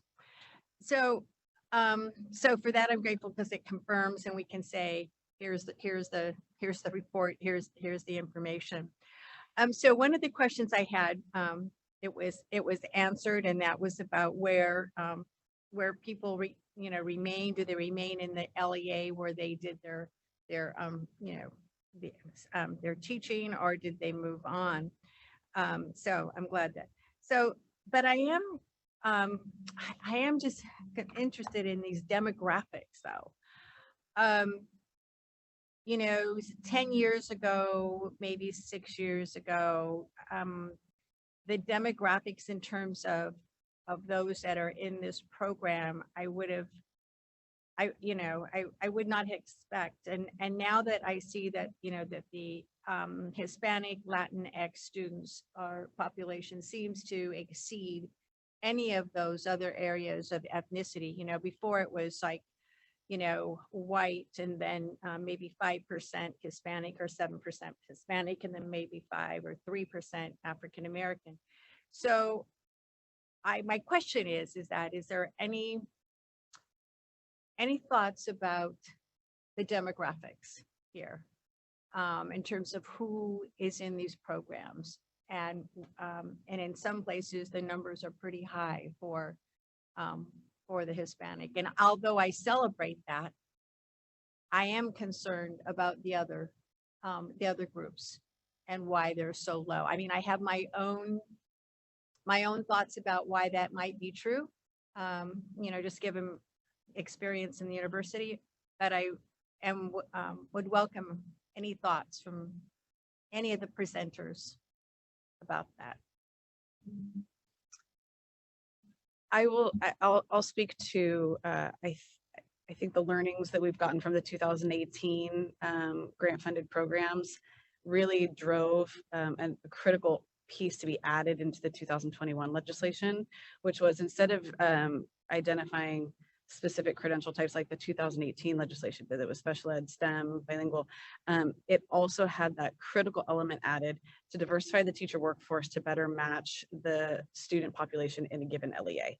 And I think that addition in the 2021 legislation, my gut feeling is that we're going to see some improved numbers in some of the other groups with that opening up of credential type, because you could be a multiple subject teacher, which isn't necessarily a designated shortage area, but if you're diversifying your LEA's workforce, you're now being able to be supported by grant funds. So we're hoping to see some increase in numbers there. Okay. I hope so too. Yeah, when I noticed that, for example, on the STEM bilingual, there was 0. And that's one area where I know that we need some, to raise those numbers there. Let me just check one more. See, I think I had one more question. Oh, I know what I had. The question I had. So the demographics of, given this information and the demographics that we have in terms of, California, do we know how this compares in terms of outside of our state, just how this compares on a national level?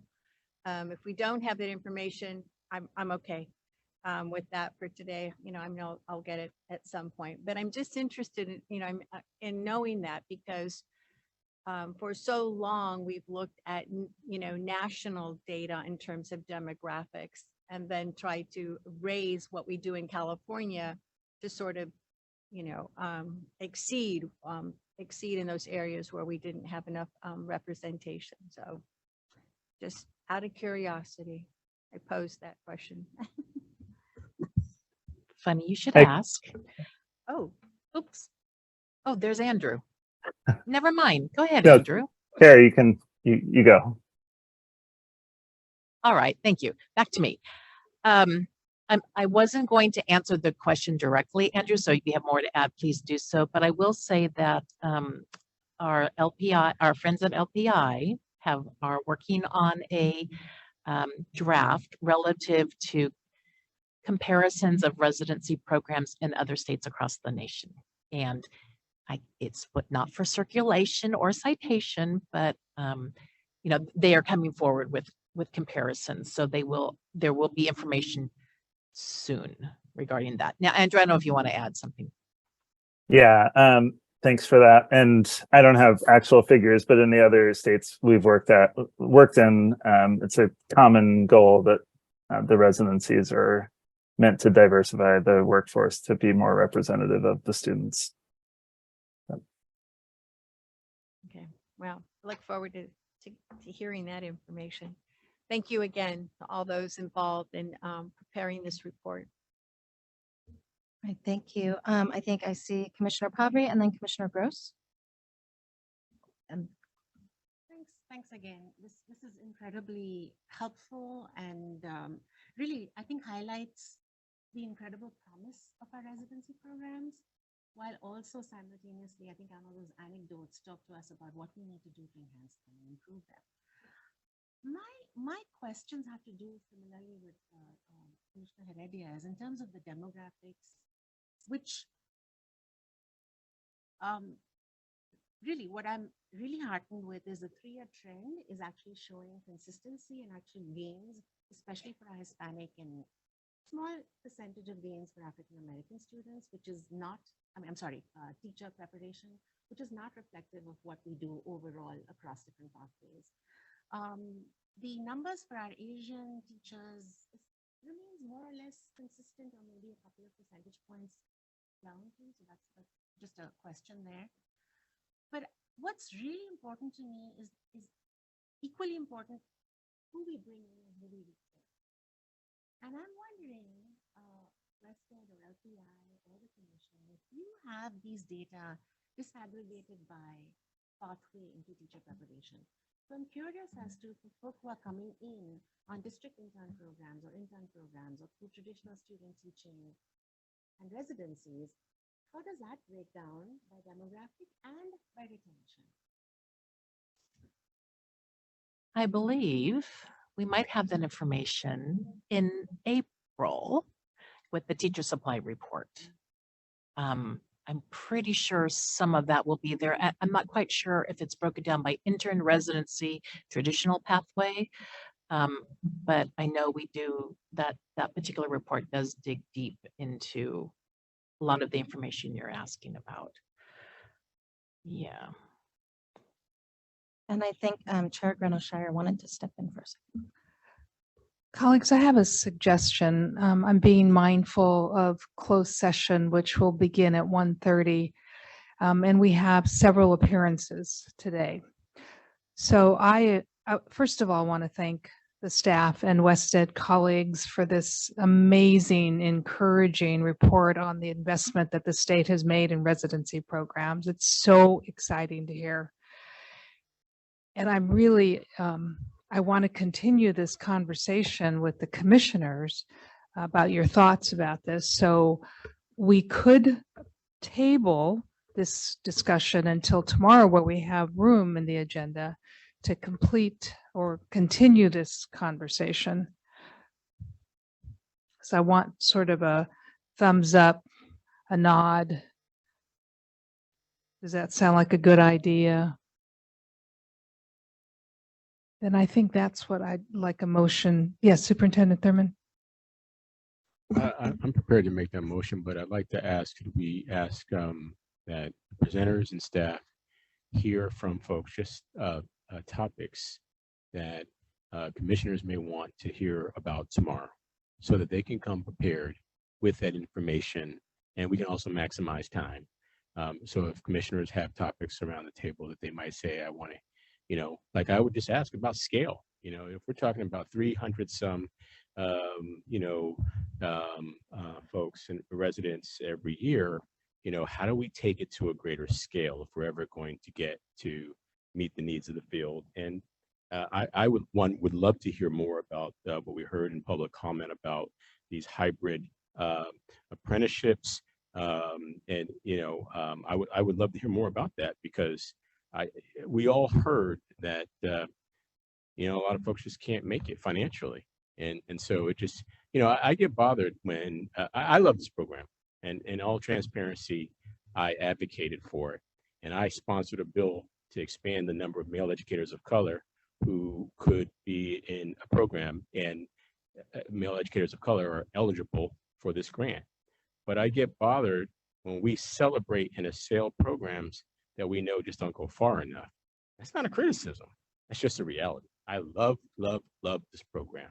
Someone has to say that we're going to push and advocate to either increase the stipend or find a way for a person to get a job working in a school where they get a full pay while they're doing their residency and pursuing a credential. And so I guess that was the topics I'm interested in. With your concurrence, Madam Chair, if we could ask staff to come back with topical information, and I'll make the motion that we table until tomorrow. Thank you. Thank you, Superintendent Thurman. Along that vein, do commissioners have other topics that we want to ask our staff to come back tomorrow? Yes, Commissioner Francois, and then Commissioner Davis. I think I was struck by the. I'm sorry, I need a second. I need a second to the motion. I second. Thank you, Commissioner Davis. Now, Commissioner Francois.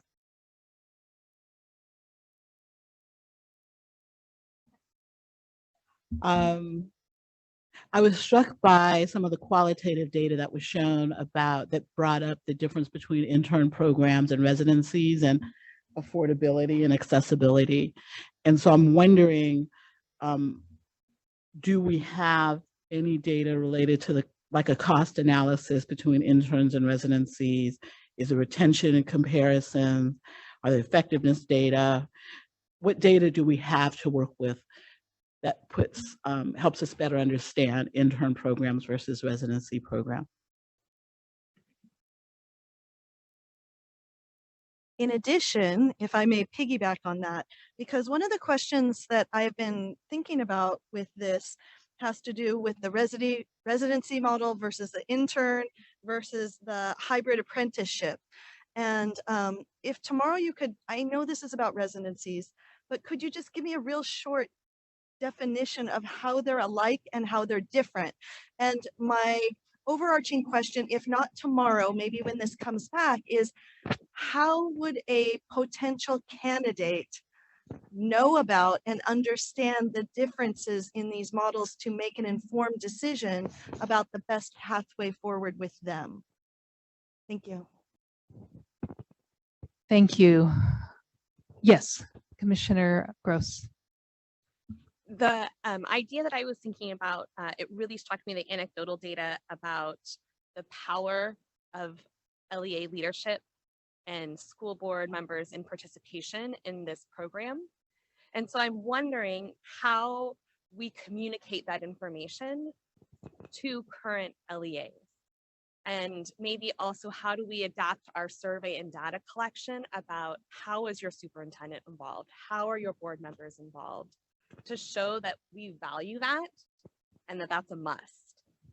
Because it's really disheartening to me that when we're in a crisis of employment, we have people not seeing this as a value. And I know there are so many competing things on the table, but I've seen what our administrators and our school boards did during COVID, and I think they could do this for school employment. So I'd really love to kind of see how do we do that.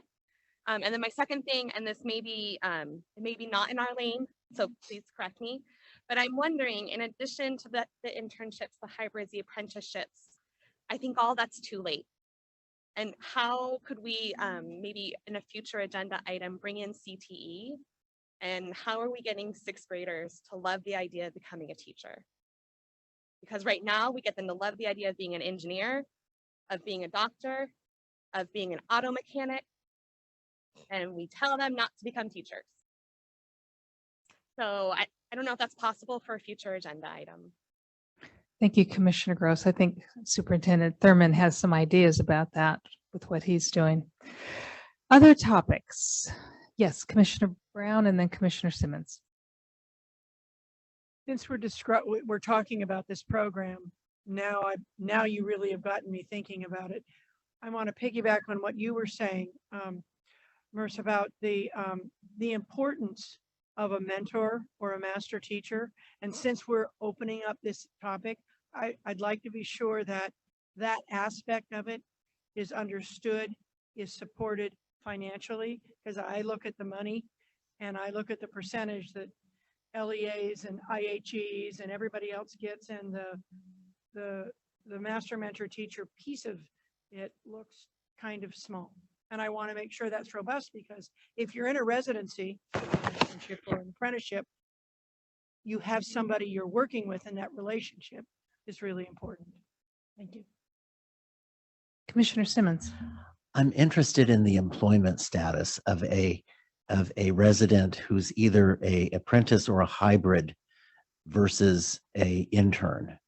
There's very clear ed code around the probationary status of interns, and I'm not familiar with the what it would be for residents who are apprentices or employed in a hybrid type model.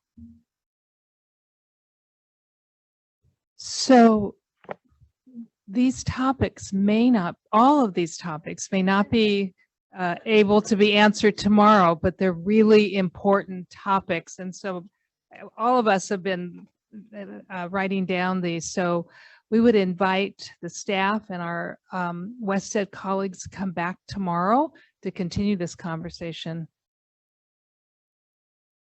Well, and I think we do have a motion on the table that we need to vote on. And if I can just add my just quick 2 cents of if the only thing that this program did was to help create or fill the teacher pipeline in these very important ways, it would be well worth it. But I'm also thinking, and Commissioner Brown, you just brought up the relationship between the mentor teacher. And I'm thinking about the old school way that I'm familiar with from a million years ago, but that when I have had student teachers in my classroom, it's usually been for a very short amount of time. And I think about how much I benefit from getting that, like as a teacher who's been around for a while, it recharges my battery to have new teachers in my classroom. And I can only imagine being able to have that for a whole year. So we're not just talking about filling the teacher pipeline. I think we're also talking about increasing the retention and just the quality of our existing teachers too. And then that translates to a lot of students who are getting the benefit of this program beyond just we're filling some employment slots. And so it's very exciting to me. And I hope at some point, maybe I get to have, I would get the opportunity to have someone in my room for a year. But with that, I do think we need to vote. So recording secretary, can you please take the roll call vote for tabling? Brown. Aye. Jose Cardenas. Aye. Juan Cruz. Aye. Christopher Davis. Aye. Michael De La Torre. Aye. Marisol De La Torre Escobedo. Aye. Makita Bueno Shire. Aye. Megan Gross. Aye. Johanna Howard. Aye. Susan Aradia. Aye. Bonnie Clark. Aye. Ira Lit. Aye. David Simmons. Aye. Tony Thurman. Motion carries. Thank you. And just for public information, we will take this item up tomorrow after item 4C. With that, do I need to close? I'm going to recess. Having no additional items for today, I will recess the Educator Preparation Committee until tomorrow. Thank you, Commissioner Klatt. I will now recess the general session. Members of the commission will go into closed session. The general session will reconvene tomorrow morning at 8:30. Commissioners, hang on one second. Don't get up yet. So we need to be back in our seats, ready to go for closed session at 1:40. So that gives you 50 minutes for lunch, more or less. Thank you.